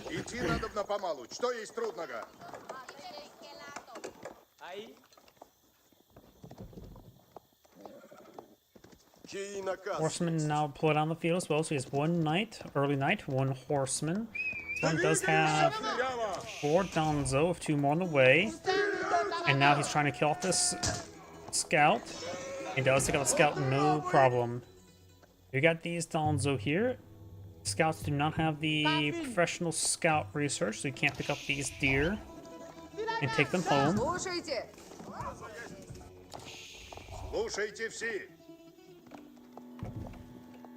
Царевник готов есть. Got another mining pit here. Both these mining pits are... all 3 of these gold deposits are actually both all in the back line, easy to protect by some walls. So you can put all of his mining pits... Damage 3 of the 4 mining pits you can get out the entire game in the back line. Very handy. While the Roost player will have to venture out more onto the map to collect the gold, while the Mauling player does just have a safe location for it all. There's actually a bit of stone here as well, so the Mauling's player's other resources are very contained. You can also take time to collect the deer. Early Knight now charges his way forward, trying to impale this villager. Does get a good hit there, and that villager will go down.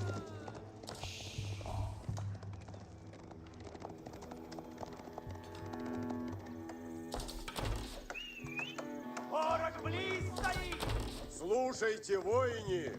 Ладно есть. Яко угодно есть. Какови накази суть? Horseman and Early Knight try and charge the way forward. We do have these archer and horsemen here. The archers will be useful versus the Donzo, that's for sure.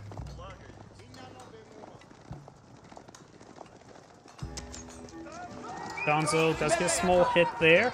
These forces trying to make their way forward. Donzos do get a good volley there on the Early Knight with their javelin throws. One of the Donzo do go down. He needs some javelin throwers. Javelin throwers on the build queue now.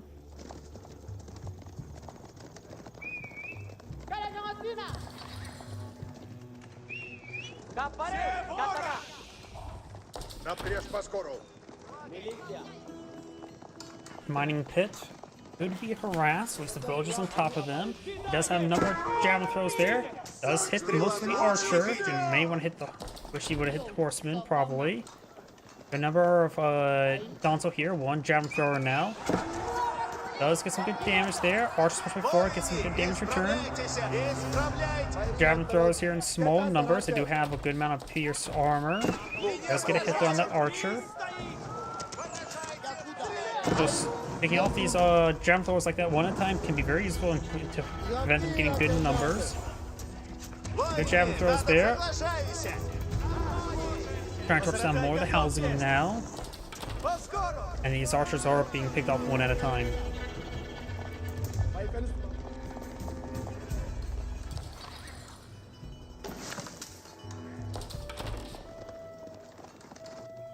Слушайте наказ. Sorry about that. There's a engine going off outside. Oh wait, I left a window open. I may need to close that after this replay. Archers and horsemen are pushing way forward. We got a good number of javelin throwers and Donzo here now. So the one player should be able to force back this group. Local boar Pumbaa will go down. He will lose a villager there. He needs to probably take time to finish off this boar as well. That will give him his tier 3 trade bounty. Yep. Or find 3 wolves is very unlikely that will happen this moment in time. Or even in the long even if he gets every single wildlife, that would be very difficult. Scout does get forced on back there. Javelin throws are going to take out horsemen there. Very good. Gets another good javelin throws there with the javelin throwers. Now this force is starting to fall back. There's just too much of a counter force here. He may be able to win the fight, but it won't be a great win. Honestly, with the amount of Dons on the field, probably the horsemen and the knight won't really engage, and the archers just be picked up one time. So backing off is probably a good idea. We've got the high tree house being pulled out here. Not a great spot. That's probably the best spot for it. I probably, if he would have gone for the other boar, it was possible that he doesn't actually need the high trade house there. So the high trade house does provide some good gold income. Yeah, the Trinity just provides research for the warrior monks, which warrior monks are not really used at all.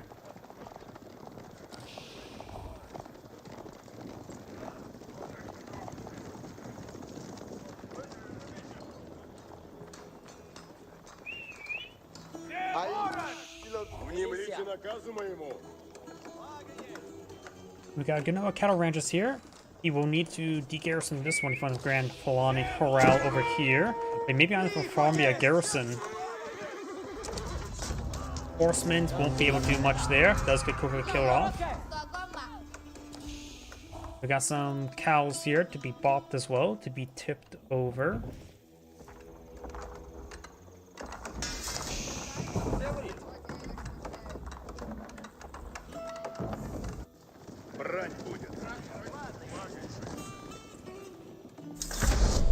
And now we do have the next age for the Rus player. The Malian player has plenty of gold to get to the next age.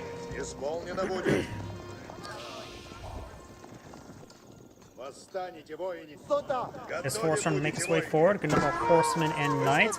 That horseman quickly goes down to the Donzos.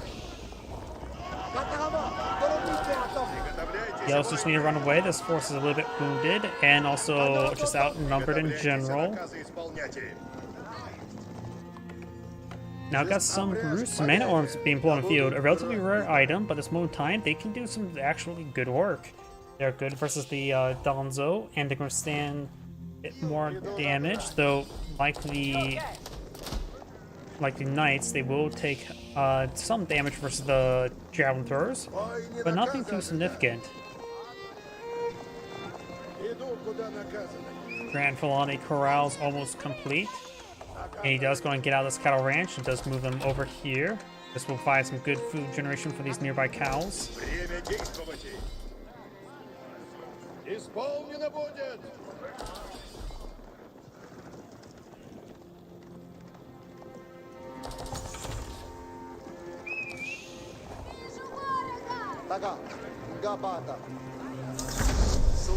Yellow's trying to advance on the way forward. Has a handful of man-at-arms here, so Mustafadi Warriors would be a good item. He's going to the sofas as well. That's not a bad item as well. Horsemen and Knights trying to push way forward, trying to hit some of these villagers. Does get a couple hits there, but a couple Donzo in the mix. Archers and man-at-arms pushing into this force here. Donzo's getting held back by the man-at-arms, while his archers getting some good damage on in. Javelin throwers are doing a good job focusing on these Roost archers. A couple crossbows pushing way forward as well. Does pick up some of the crossbows there. Horsemen trying to find some more engagement on these villagers. Yellow has, of course, been meeting 2 villager queues with his, and it was at 71 villagers, bonus at 45. Thanks to all the mighty pits and Grand Fallen Corral. The economy is probably very similar at the moment.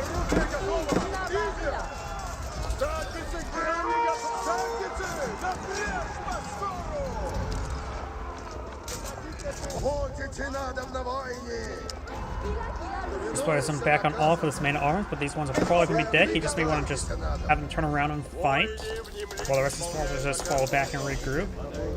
He is maintaining more man-at-arms production. He'll soon have 20 on the field, on the ones that may go down here. Has a couple archers facing on it forward. A couple archers on the field. He's not eyeing for. Oh, he is eyeing for a handful of crossbows to engage this occasional sofa. The damage output's not bad either versus everything else. And his opponent has stopped building Donzo, but he's building some Mustafadi Warriors, which are anti-armor specialists, which are still light melee, so they will see bonus damage from the archers. Probably a good idea to continue archer production and not go for crossbows. Seeing the Mustafadi Warriors not being pulled on the field. He's lost all of his archers though, going for a Mangonel, which is also going to be very useful versus javelin throwers.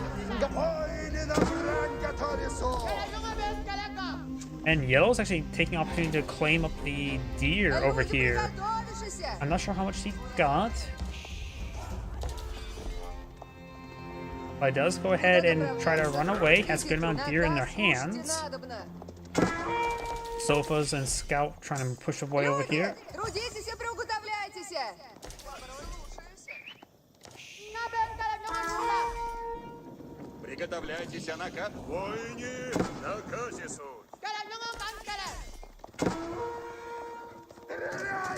Man-at-arms now pushing way forward. It's a handful of crossbows now pushing way forward to support them. He does have +1 damage as well on his ranged units. More melee damage now being researched by the Roost player. He's still being pursued. He needs some sort of escort force. Militia, a handful of militia now being called in, a precise number. They will body block some of the villagers' movement there, and a couple of them will go down because of it. Another militia are going to be chasing these units. The hunting cabin will go down, which was providing 1 gold per minute. Man-at-arms push forward. Great damage there from Mangonel. The Mustafadi Warriors are relatively low health. They also are cheaper than Donzo. Good is there on the javelin throwers, annihilating a good group of them. Man-at-arms engaging the sofa. Sofa's getting hit by the crossbows. It looks like the javelin throwers will get overran by the man-at-arms. Cows may be tipped relatively soon. He does take out that Mangonel. Militia not being brought on forward, but they've already died from. They just died from dysentery. So good number of man-at-arms here. Right now, it's looking for more Sofa, more Mustafadi Warriors. And there's another Mangonel here. Roll miss there onto the Mustafadi Warrior. Council only has 1 extra arrow firing. There's a villager right there as well. Man-at-arms now finding some more of the Malian villagers.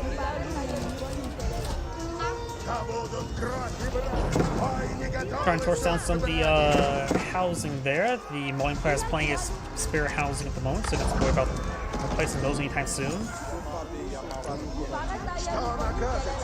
They're just still going to hit. Sofa is trying to engage. It looks like they do have imported armor, so the armor's up to 6 melee armor. So the Roost player does get his +2 melee damage.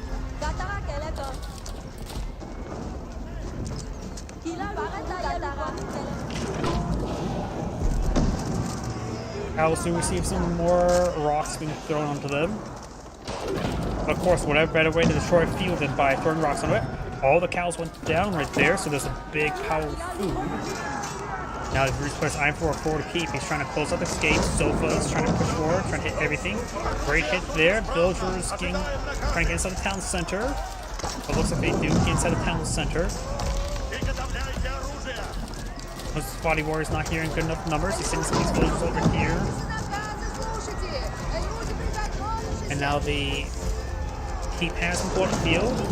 No siege workshop can see on the field for the Malian player. He is collecting a bit of wood back here, so he does have access to. There's a siege workshop. I'm going to get out trebuchet. Maybe not a good idea to go for battering ram. The amount of man at arms in the field. Those body warriors are starting to go on down. He sells some good food generation with the nearby cattle ranches and by the nearby mining camps. He also has some idle cows there, which could be thrown into the burning pasture here to get the food collecting. Right now, they're still providing a passive food collection for nearby Grand Fulani Corral.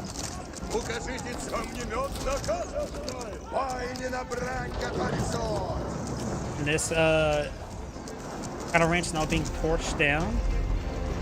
And you have a relic picked up by a warrior monk. One's been claimed by the Russians, and 2 more have been picked on up. Both conversion ritual there, does water with his sofas. Maganel may want to not advance up forward. May go for another conversion ritual here. He actually may get 1 or 2. He does not. He may just want to drop that relic and run. Still got some of this stuff going down. The Roost player has put out 4 siege workshop. A battering ram helps him complete through these landmarks. There's 3 landmarks here. If he destroys these 3, he wins. So to play out a good number of battering rams will win him the game. He can exchange his base to kill his bone space. Magnos do bone damage to structures, so he can hit structures perfectly fine. These villagers are trying to fight for another keep. Maybe a good idea just to have them just start torching down structures themselves. Those 40 warriors tried to interrupt, but they did not interrupt.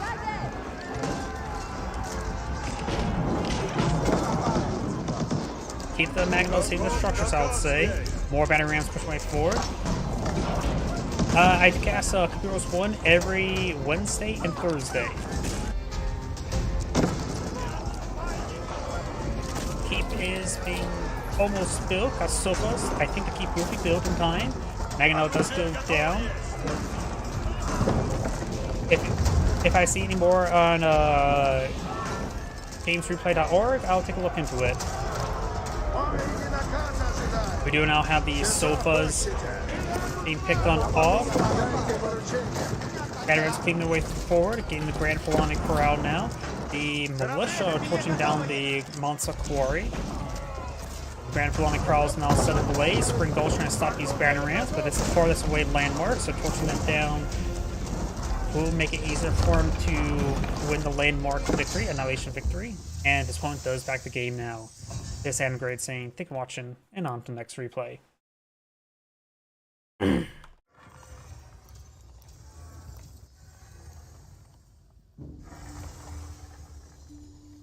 Nope. I'm not sure what I hit there. And I'm hitting all the wrong buttons as well.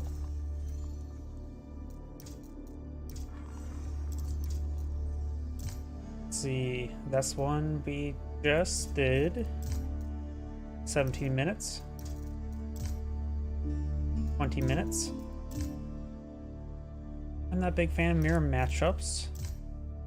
I don't want to click on it. Another mirror matchup. And some team games. So let's go on to the next player then. Last online 7 days ago, but I don't believe I cast any replays for him last week. It's hidden, so I can't cast any there.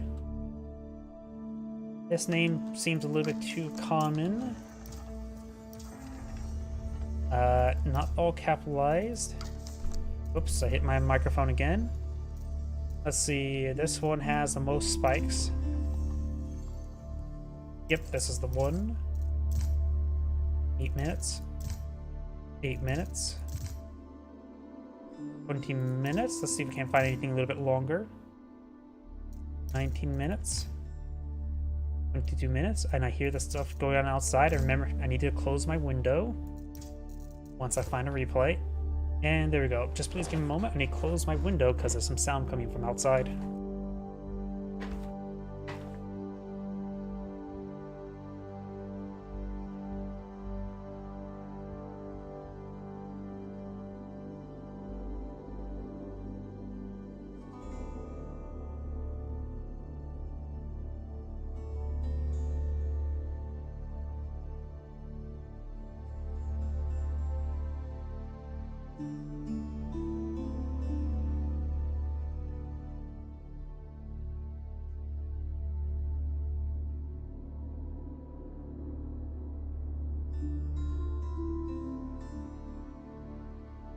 Sorry about that. Let's go and get started.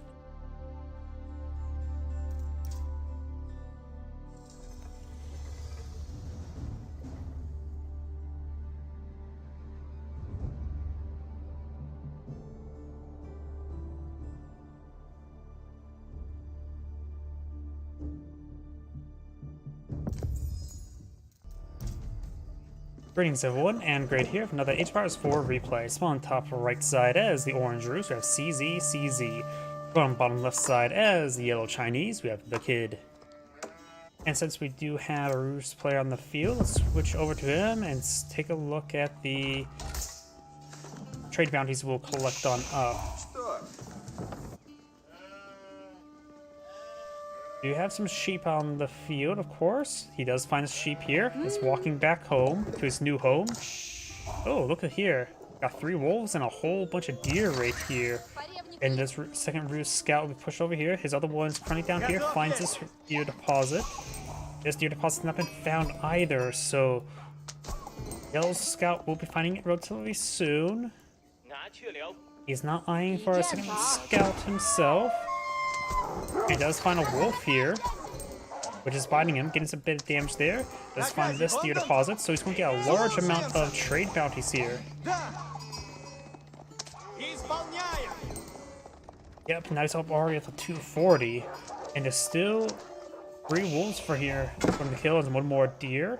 Let's assume the deer's up to 250, possibly 3 wolves. He will put him up to 325, so after that he needs to find 1 more wolf and 2 more boar. And then, oh, he has to be very careful. That scout's very low on health.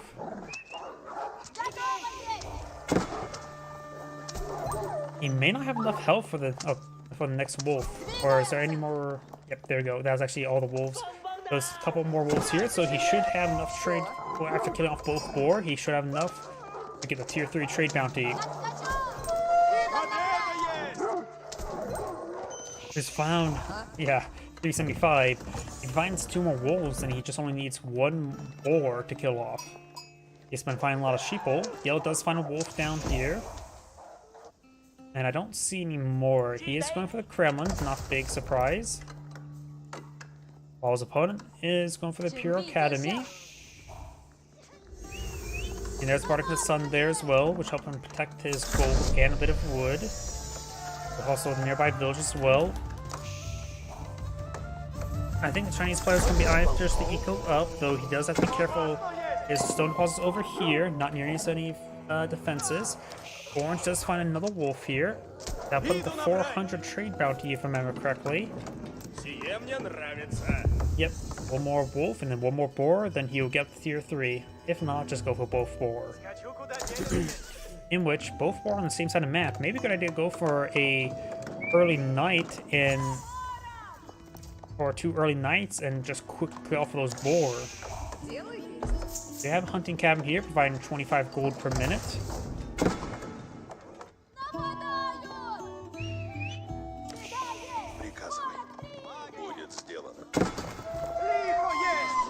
You guys find this boar here. Boar is goring the scout. Scouts do 1 damage per hit against boar. Now he's up to 475. 1 more killing off that other boar will give him up to his tier 3 trade bounty. Gold's not being obtained. We don't see the Roost player is going for a bit of stone. He's there. He went for a second town center already. This one is going for a town center as well. Has some spearmen here. to protect the stone deposit. Поребник готов, направляюсь. And now second town's just being plotted by that gold deposit. Spearman trying to run down that horse, scout. Only one early knights on the field, and there's these villagers to pick up this boar, and this will give him his tier 3 trade bounty, as well as a bunch of food. And this boar will provide a large amount of food. Let's see, he does have professional or survival techniques, no professional scouts.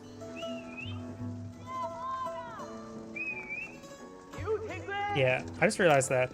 Also 100% damage versus wild animals. Its base attack, arrows 3, 6. That'll still make it only do like, boars have like 4 armor, right? I see that on a boar carcass. Let's see, where's that boar? There's the boar. Yeah, I can't see the armor, but boar have like 4 armor, so that'll make it do like 2 damage versus boar, which is not good still. Какие приказы? Blacksmith going on up, as well as the barracks. These forces are getting warded away by these spearmen. We do have an outpost going on up and a village nearby, so he has plenty of villager storage. Trying to find another opportunity there. All these villagers have full health. Does get a charge hit there. And does get inside the village in time. Scout does go down. The early knight will manage to escape. And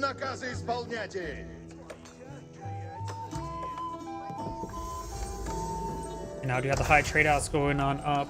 He honestly doesn't need it to get the tier 3 trade bounty, but of course still provides some excellent gold generation. And right here, with tier 3 trade bounty, this is probably going to provide him at least 200 gold per minute.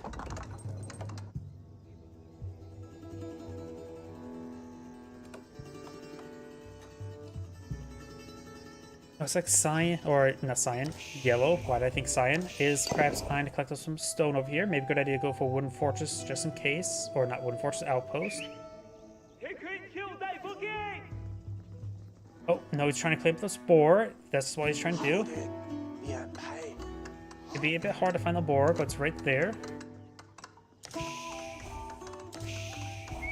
He's using the villagers there just so he has more places to keep his villagers alive.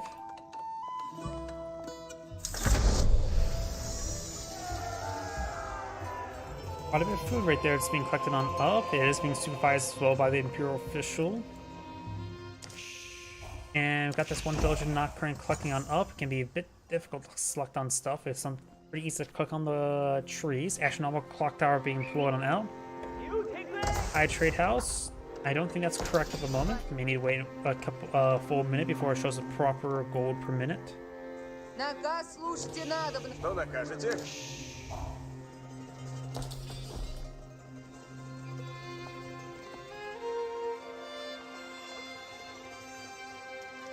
Готов служить.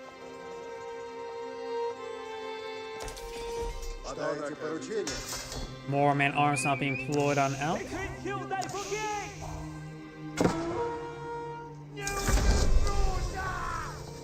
The early knights now seeing some damage over here.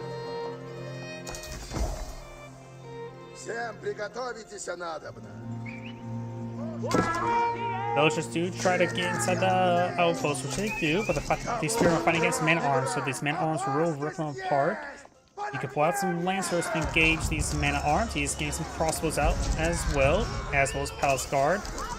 The spearman will go down. One man-at-arms has gone down as well. He does have additional armor, right, so that will make it so these arrows do 1 damage each.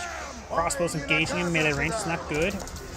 Man-at-arms are here in good numbers. Crossbow does manage to escape on out there. A couple crossbows in the back line gains good damage there on the man-at-arms.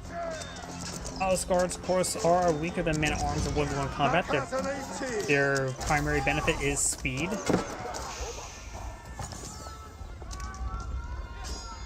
The wounded man-at-arms not properly focusing down. See, at 3 health 1, I just want to see go down. More Roost man-at-arms just being pulled on out. Re-engaging these Palace Guard.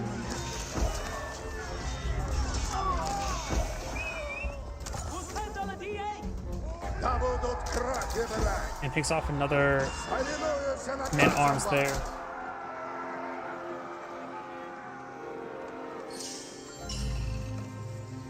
Here, relic picked on up. And yellow's picking up a relic or captured the secret site, then it'd be captured the relic. Orange has picked up a relic himself. Got a couple archer rangers now being pulled on the field. Sees the palace guards who may go for crossbows. Archers could be useful versus the against his opponent's crossbows.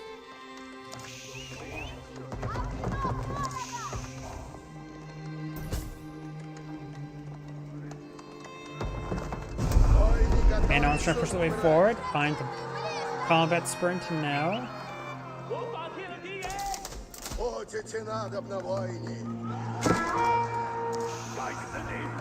Couple good hits there.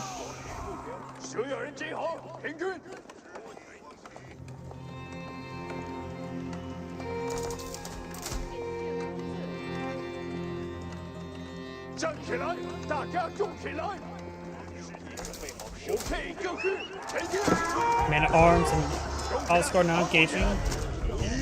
Both sides have a handful of crossbows in the field. Yellow is starting to lose a couple villagers to these crossbows now.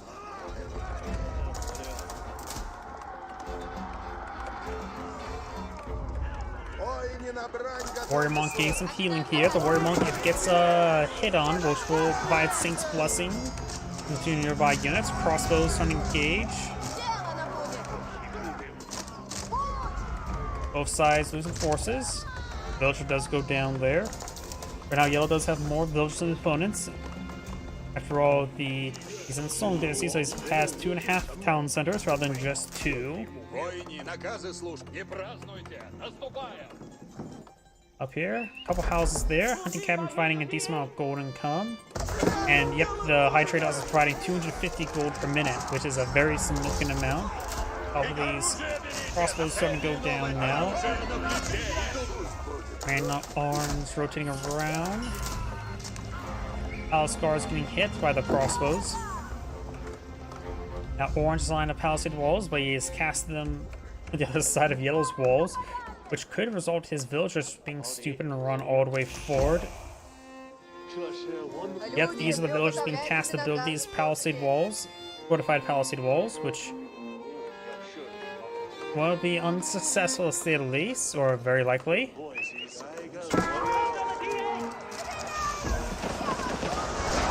Clock Tower and Nessa Bees does get damage there onto the crossbows.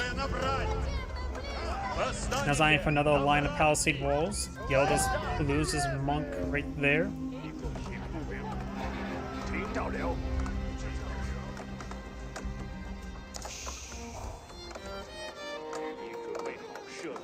Let's see potentially another lumber camp here. So if there's 2 lumber camps, they may drop off both of them, and he doesn't want to lose the increased drop-off rate. So this may be generally fine for the time being.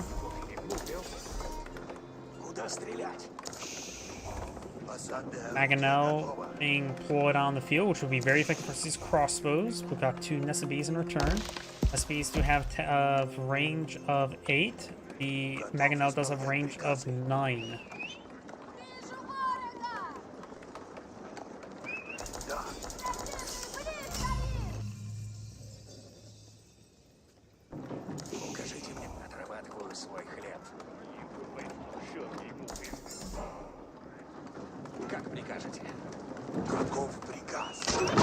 Maganel finds excellent hair on those crossbows, taking out probably more than 25% of its health of that group.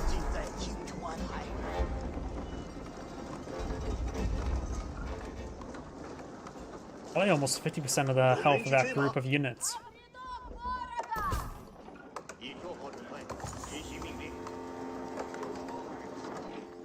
Yellow may need to get a monk over there to heal up those units. Right now, Orange has picked up 3 relics. Yellow has picked up 2. Scout trying to engage this Imperial official.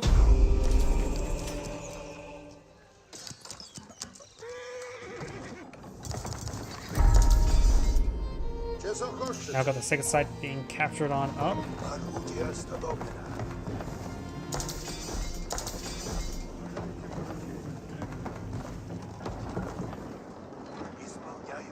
Yellow has a sizable force here at the moment.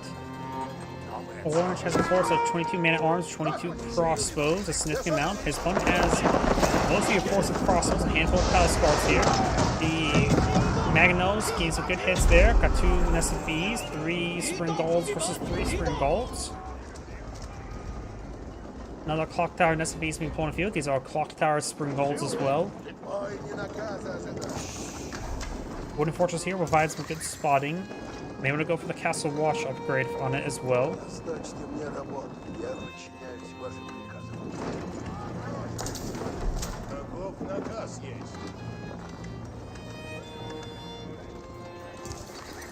Palisade walls going on up.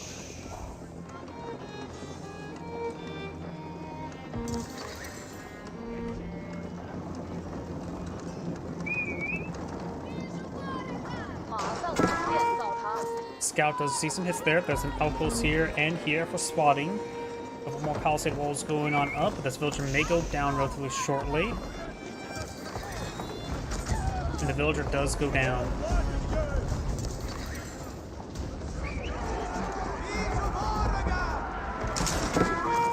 Spring Gulls do get hit there onto the scout. One of Orange's Spring Gulls do go down. He also has all of his life. Slightly wounded, but of course he has higher base health. Spring Gulls go down from both sides. Horsemen trying to charge their way forward. Another Spring Gull goes down. Clock Tower Nest of Bees gets good ball there. Mangonels finds some good shots as well.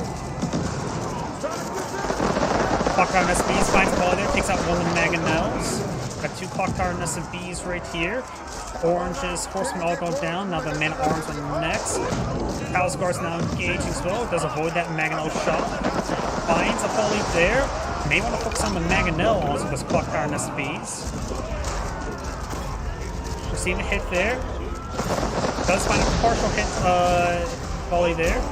And thanks to that, does lose all those Mangonels. Mangonel finds a great hit there. Little health remaining. You have 2 Spring Golds on the field for the Chinese player. No upgrades on this outpost, so can't use its own Spring Gold replacement to engage this Mangonel.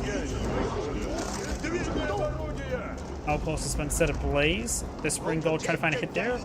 Doesn't. Horseman may get the kill onto it. Palace Guard engages Horseman. The Horseman just won't go down. No upgrades on this outpost. Another defensive line of Palisade walls being pulled out by the Chinese player. A little bit overkill. Hit these horsemen. More farms going up around the granaries. I got a big line of stone walls going on the field. He's eyeing for the Great Gatehouse. Horsemen here now harassing. Not sure why he sort of just let those alone.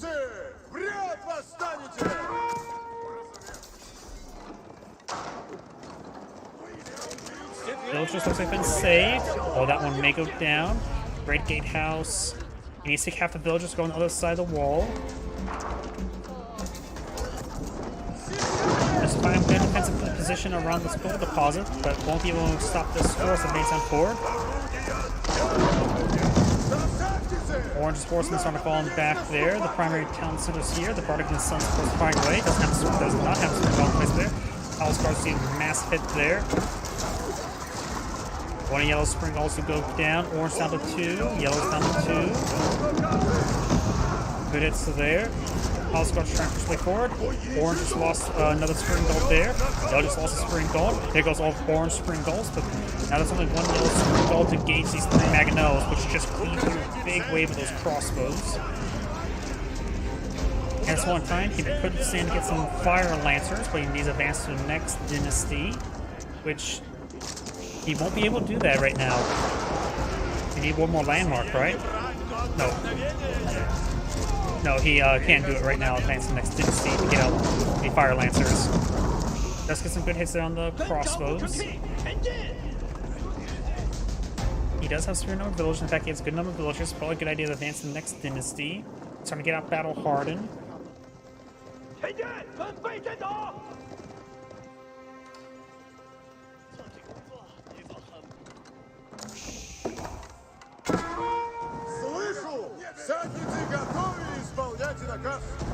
Does have a hand cannoneer slut on this outpost.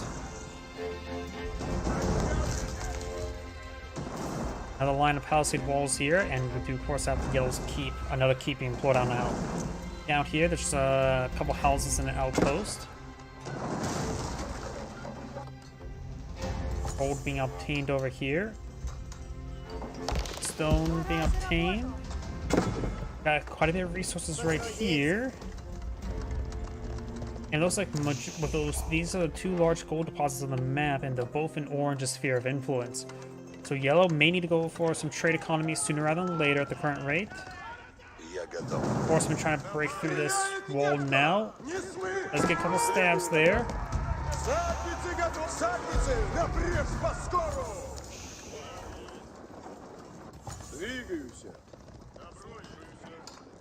So we got some deer right here to being collected, and got some stone here as well, which could finance another keep in this region.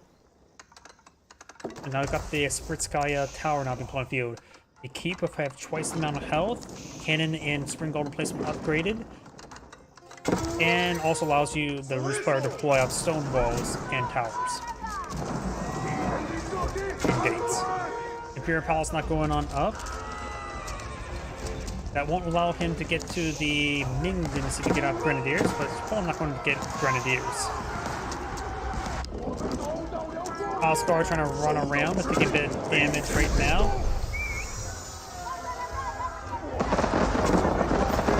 Does find the Great Gatehouse. That horseman took some hits. Alscar is trying to find some other villagers. There's a wooden fortress trying being built there. A pair of Mangonels on the field. He is the Yuan Dynasty right now.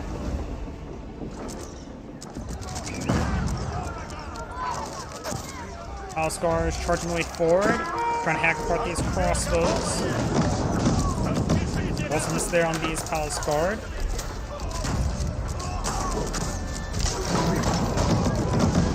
It's there onto the cross on the Palace Guard.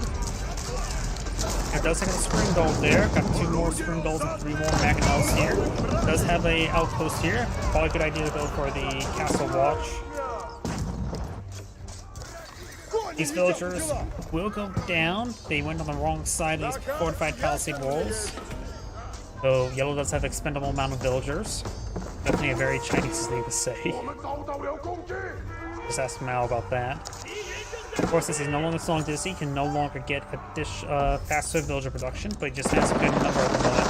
And at any point in time, any more civilians right now should be focused on perhaps traders. It keeps taking a bit of damage from the Clocktown SBs, but these Clocktown SBs are starting to go down to the various keep and cannon placements. Schultz now put on the field. Palace Guards are closing on in.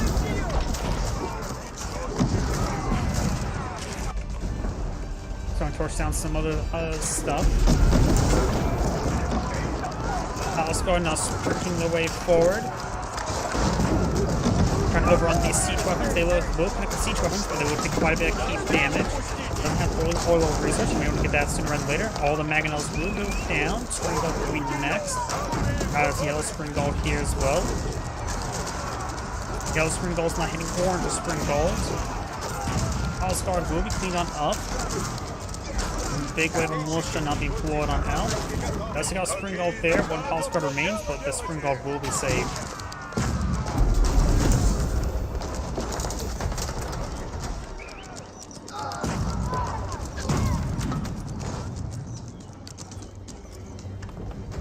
Yellow's now streaming in more Palace Guard. He doesn't have a whole lot of gold at the moment. He does have... Let's see. Click on that. Yeah. Oh, the Roost player backed out of the game.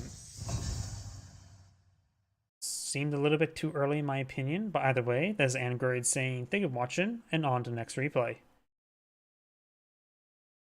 Yeah, that seemed a little bit too early to back out of the game. So the Palace Guards can be dealt with. He didn't lost his army a little bit, but he had a majority of the field control. His opponent, I was going to say, he was going to run out of gold very quickly. But I guess he backed out. Let's see. That was high view right there. Let's see if there's any more replays. 17. We could do this one, 23 minutes. 21. 17, 7, 21, 7, 25. We could do this one. 17. So these are from last week. I may have done those last week. So, nope, not that one.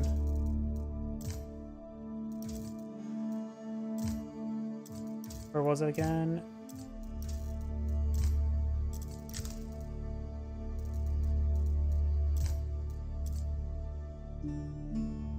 Yeah, this one should be fine enough.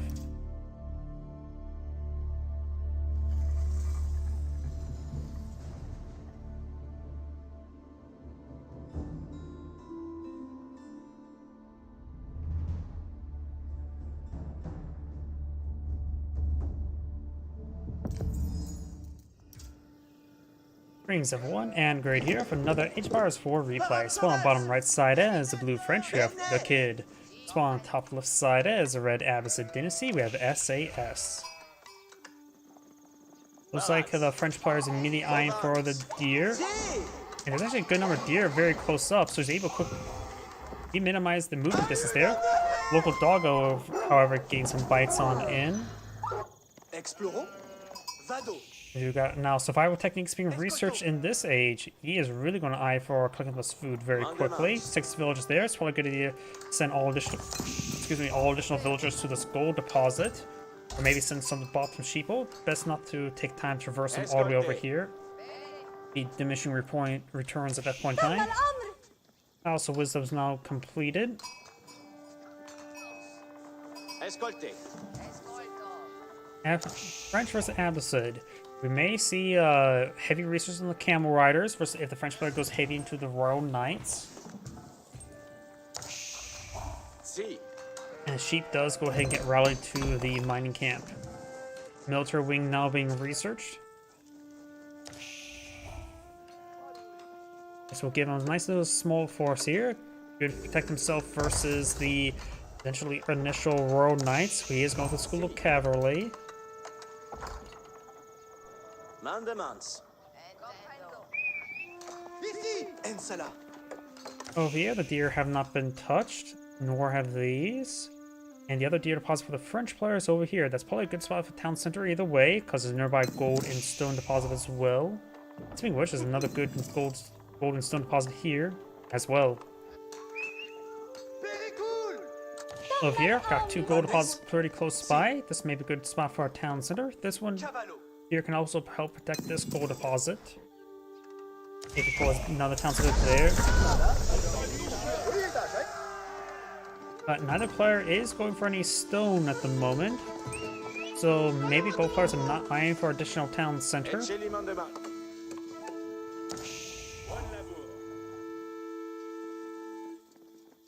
Spearmen and archers push way forward. He does go and back off these villagers that are cooking up this deer. He knows about, he's worried about, may as well the military wing being brought out. Or he may be concerned about the military wing. Oh, it's not uncommon for people to go for military wings first, just to get the small little force out, which is great for you to control. أسرعوا. أتحرك الآن. سأركب. Si somes. The sheep are now being bopped there. Renes sunt ici. Espero tu mandement. Couple Royal Knights not being deployed on out.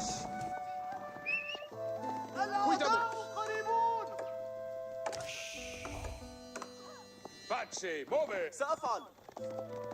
2 Royal Knights making their way forward. We'll find a couple local doggos.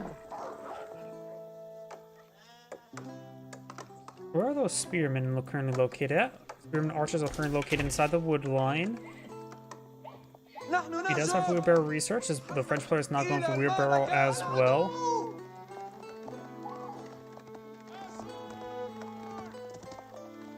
En linea equites. Cavalamus equites. Royal Knights moving around, trying to find another opportunity, splitting up. You could get up. We got a pair of spearmen over here as well, which will keep them safe away from the Royal Knight. And put them down at each line. Very good. Scout will spot the spearman. He actually does not get spear brace there. Goes in for a regular attack. And we'll take a couple hits there. Additional spearman hitting the scout. These forces starting to fall back. This Royal Knight not doing all too much at the moment. We'll find a couple lone berry collectors there, but does run away. Could have potentially sniped one of them. French player only needs to get 2 quick strikes to kill off the villager. Before Textiles at least. Royal Knight's getting interrupted by the berries. Let's get a good hit there. And the follow-up attack will kill off that villager. These villagers are a little bit idle at the moment. He has a second town center being interrupted by this archer. Spearman's, however, poking him.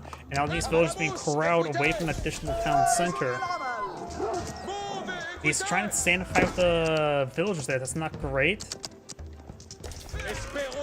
The Royal Knights did some actually good work there. They may only got 1 villager, but that was a lot of dancing around. Villagers still idle inside the town center. Now has to reorganize his entire economy, since his entire economy was just pulled off right there. More Royal Knights being pulled on the field, and more as well archers. Archers find a couple hits there on these spearmen.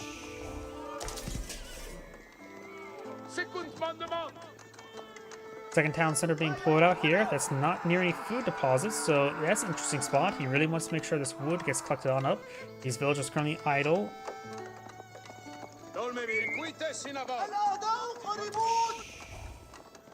Yeah, that's a really strange spot for a town center. Couple archers pushing forward. Spearmen trying to counterattack now. Royal Knights taking quite a bit of damage.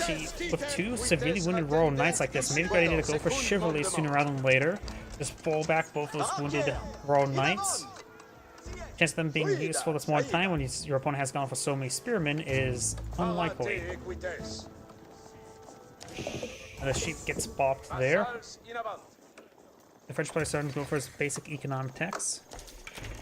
He knows about the second town center now. He has not deployed a second town center himself. He has no stone collected at the moment. And now he's trying to collect up their deer once again. He does have a slight villager lead because the French, of course, can deploy villagers slightly faster.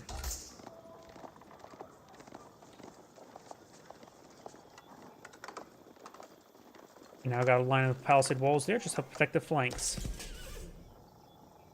More palisade walls there.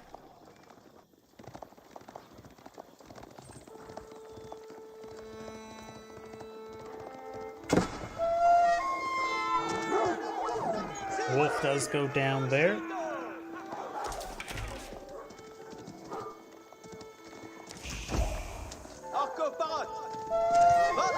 That wolf goes down as well.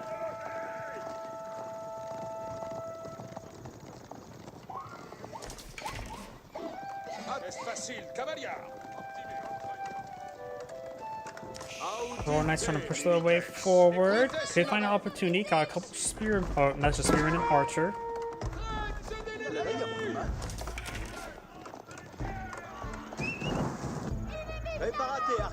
Archers now moving around over here. Could find a couple shots. Royal Knights trying to break through this palisade wall. The archers here do find an opening. He's going to try to go through the opening now. There's a good number of spearmen to ward away the knights, but not necessarily to ward away the archers are here in good numbers. He still only has 2 archers over here. Has a 3rd and 4th in the field and 3 more on the way. Blue's now gone through the opening. Has queued up all his archers to hit everything, barring this archer there. And does back off now. More archers being rallied across the field. He's trying to go for a good amount of stone here, eyeing for additional town center himself.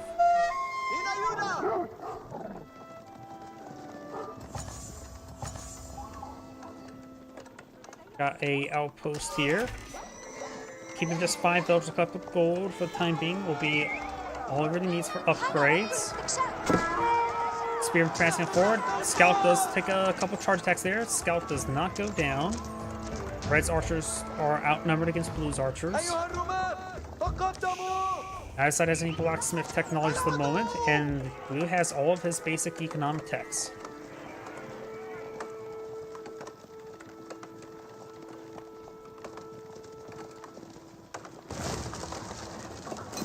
Outpost does get cancelled there. couple archers here will be picked on off. Couple spearmen getting hit as well. And blue does back on off. Picks off, gets some more damage on that spearman. You're being knocked around.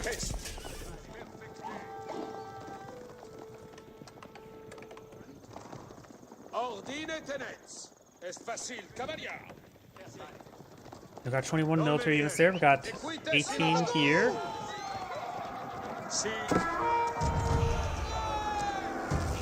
These villagers, most of the scout does go down, so do both of those villagers.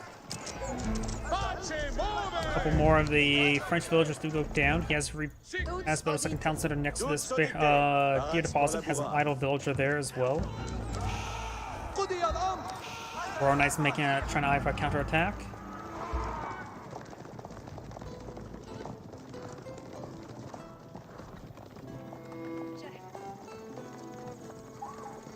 Attention, audite militaires. Attention. Here, do get knocked around a little bit as this French army is trying to push his way over here. Maybe try and make another breach. He is collecting up these berries over here. Good stone deposit here as well. This wall will be torched down. If you look at the mini-map, most of the gold is on the top side of the map with this large one down here. But most of the gold is just simply over here. So both players need to start eyeing Spain up north. Red does, of course, have an alternative deposit down south. And this deposit here has not really been touched in a long time.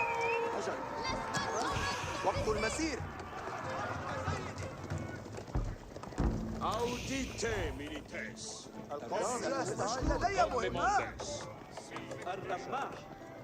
We do now have the Royal Institute now going on up, which will potentially give him access to early bloodlines.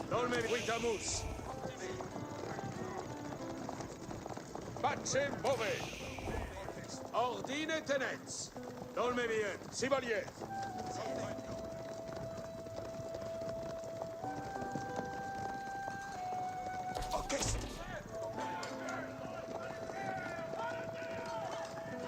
Royal Knights now trying to torch down this palisaded wall. And a couple of these villagers are going down to these archers.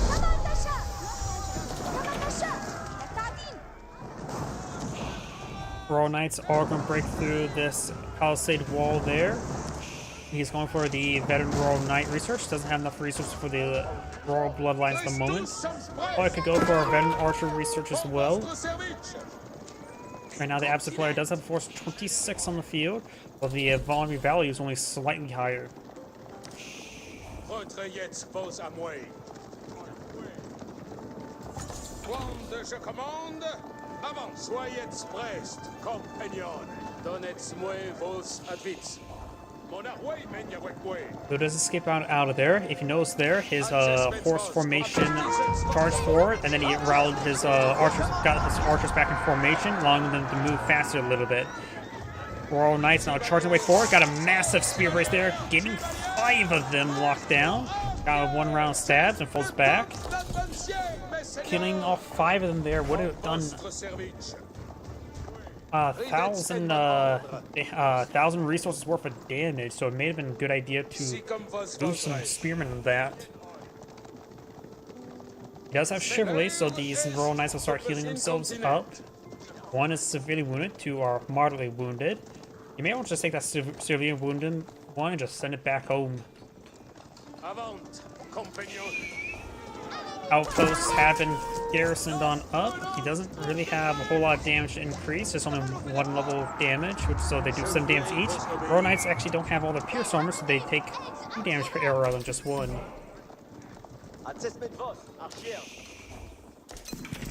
Gold deposit now rapidly being seized. It is, of course, a bit vulnerable right there. You can always collect up this one later. The luck's not being picked up by blue.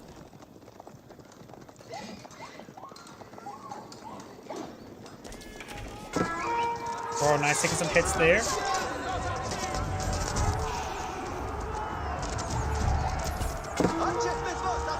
The French archers are, of course, veteran archers, both opponents and unveteran archers, but they're just simply way outnumbered. Absent player does have enough resources now to age up. Good spear braces there, taking out a good number of these royal knights. Plus, he does have phalanx. Alvier, spearman taking out that archer as well. And these forces starting to fall on back. Got the culture ring now being researched. That's a bit interesting. Give him access to... That's not important. Maybe he really wants preservation and knowledge to get his Castle Age technologies for cheaper. He does have tier 2's Golden Age tier 2, giving him increased research speed as well. Royal Knights charging way forward. Spear brace there on one of these Royal Knights. Let's take that out. Spear and advance on forward. Archers getting some good damage here.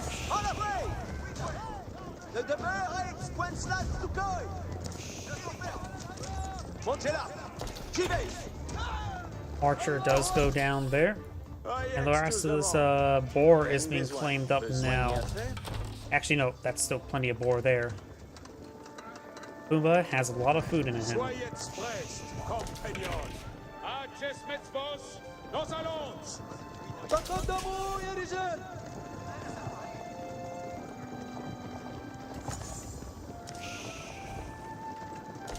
نحن نهجم اتبعوا الأوامر يعجبني هيا لنذهب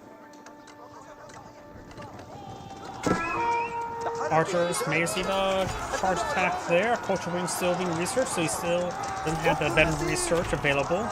Spearman taking some damage there from the veteran archers.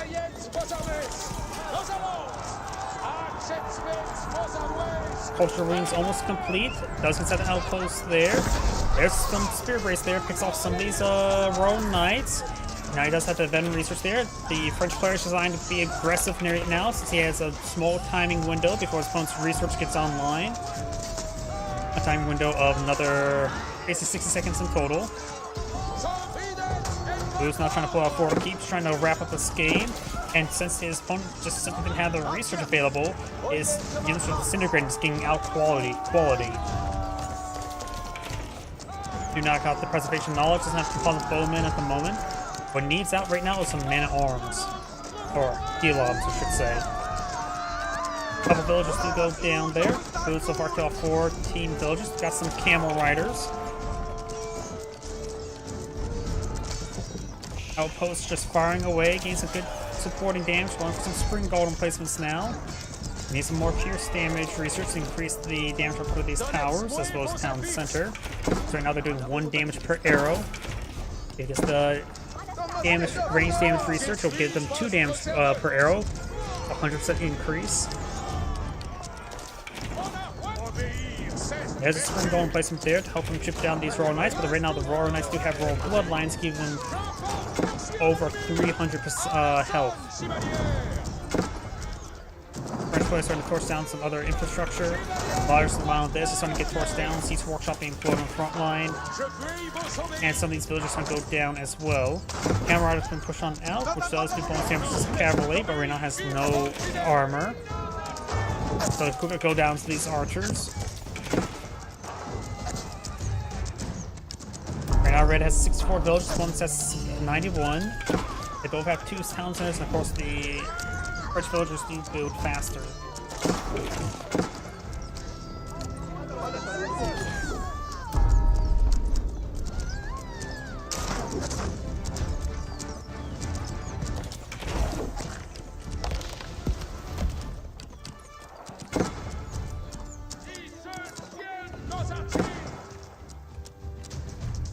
Veteran Royal Knight taking some more hits here. Blues capture up a Sacred Site now. And throw relics on the way for him. Lancer trying to engage the Royal Knight. Which we gotta keep here. The French player now has a full trebuchet to pull it on out. Now eyeing for some barracks as well. French barracks are relatively rare. He may be eyeing for some man-at-arms. Man-at-arms at this moment in time wouldn't be half bad.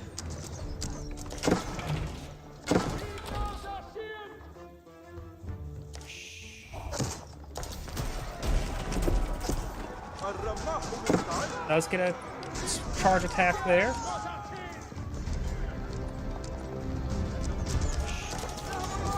Got good number of archers here, no composite bowman researched, nor on the way. Right now, the episode player has no gold, literally, in his stores. So, yes. Yeah, if he can't get his gold rectified, it's probably gonna be game over.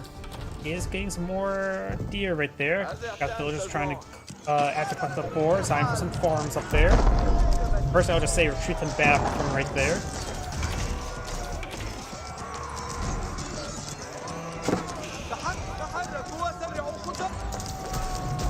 And it looks like the absolute force has been cleaned up. This game just appears to be over.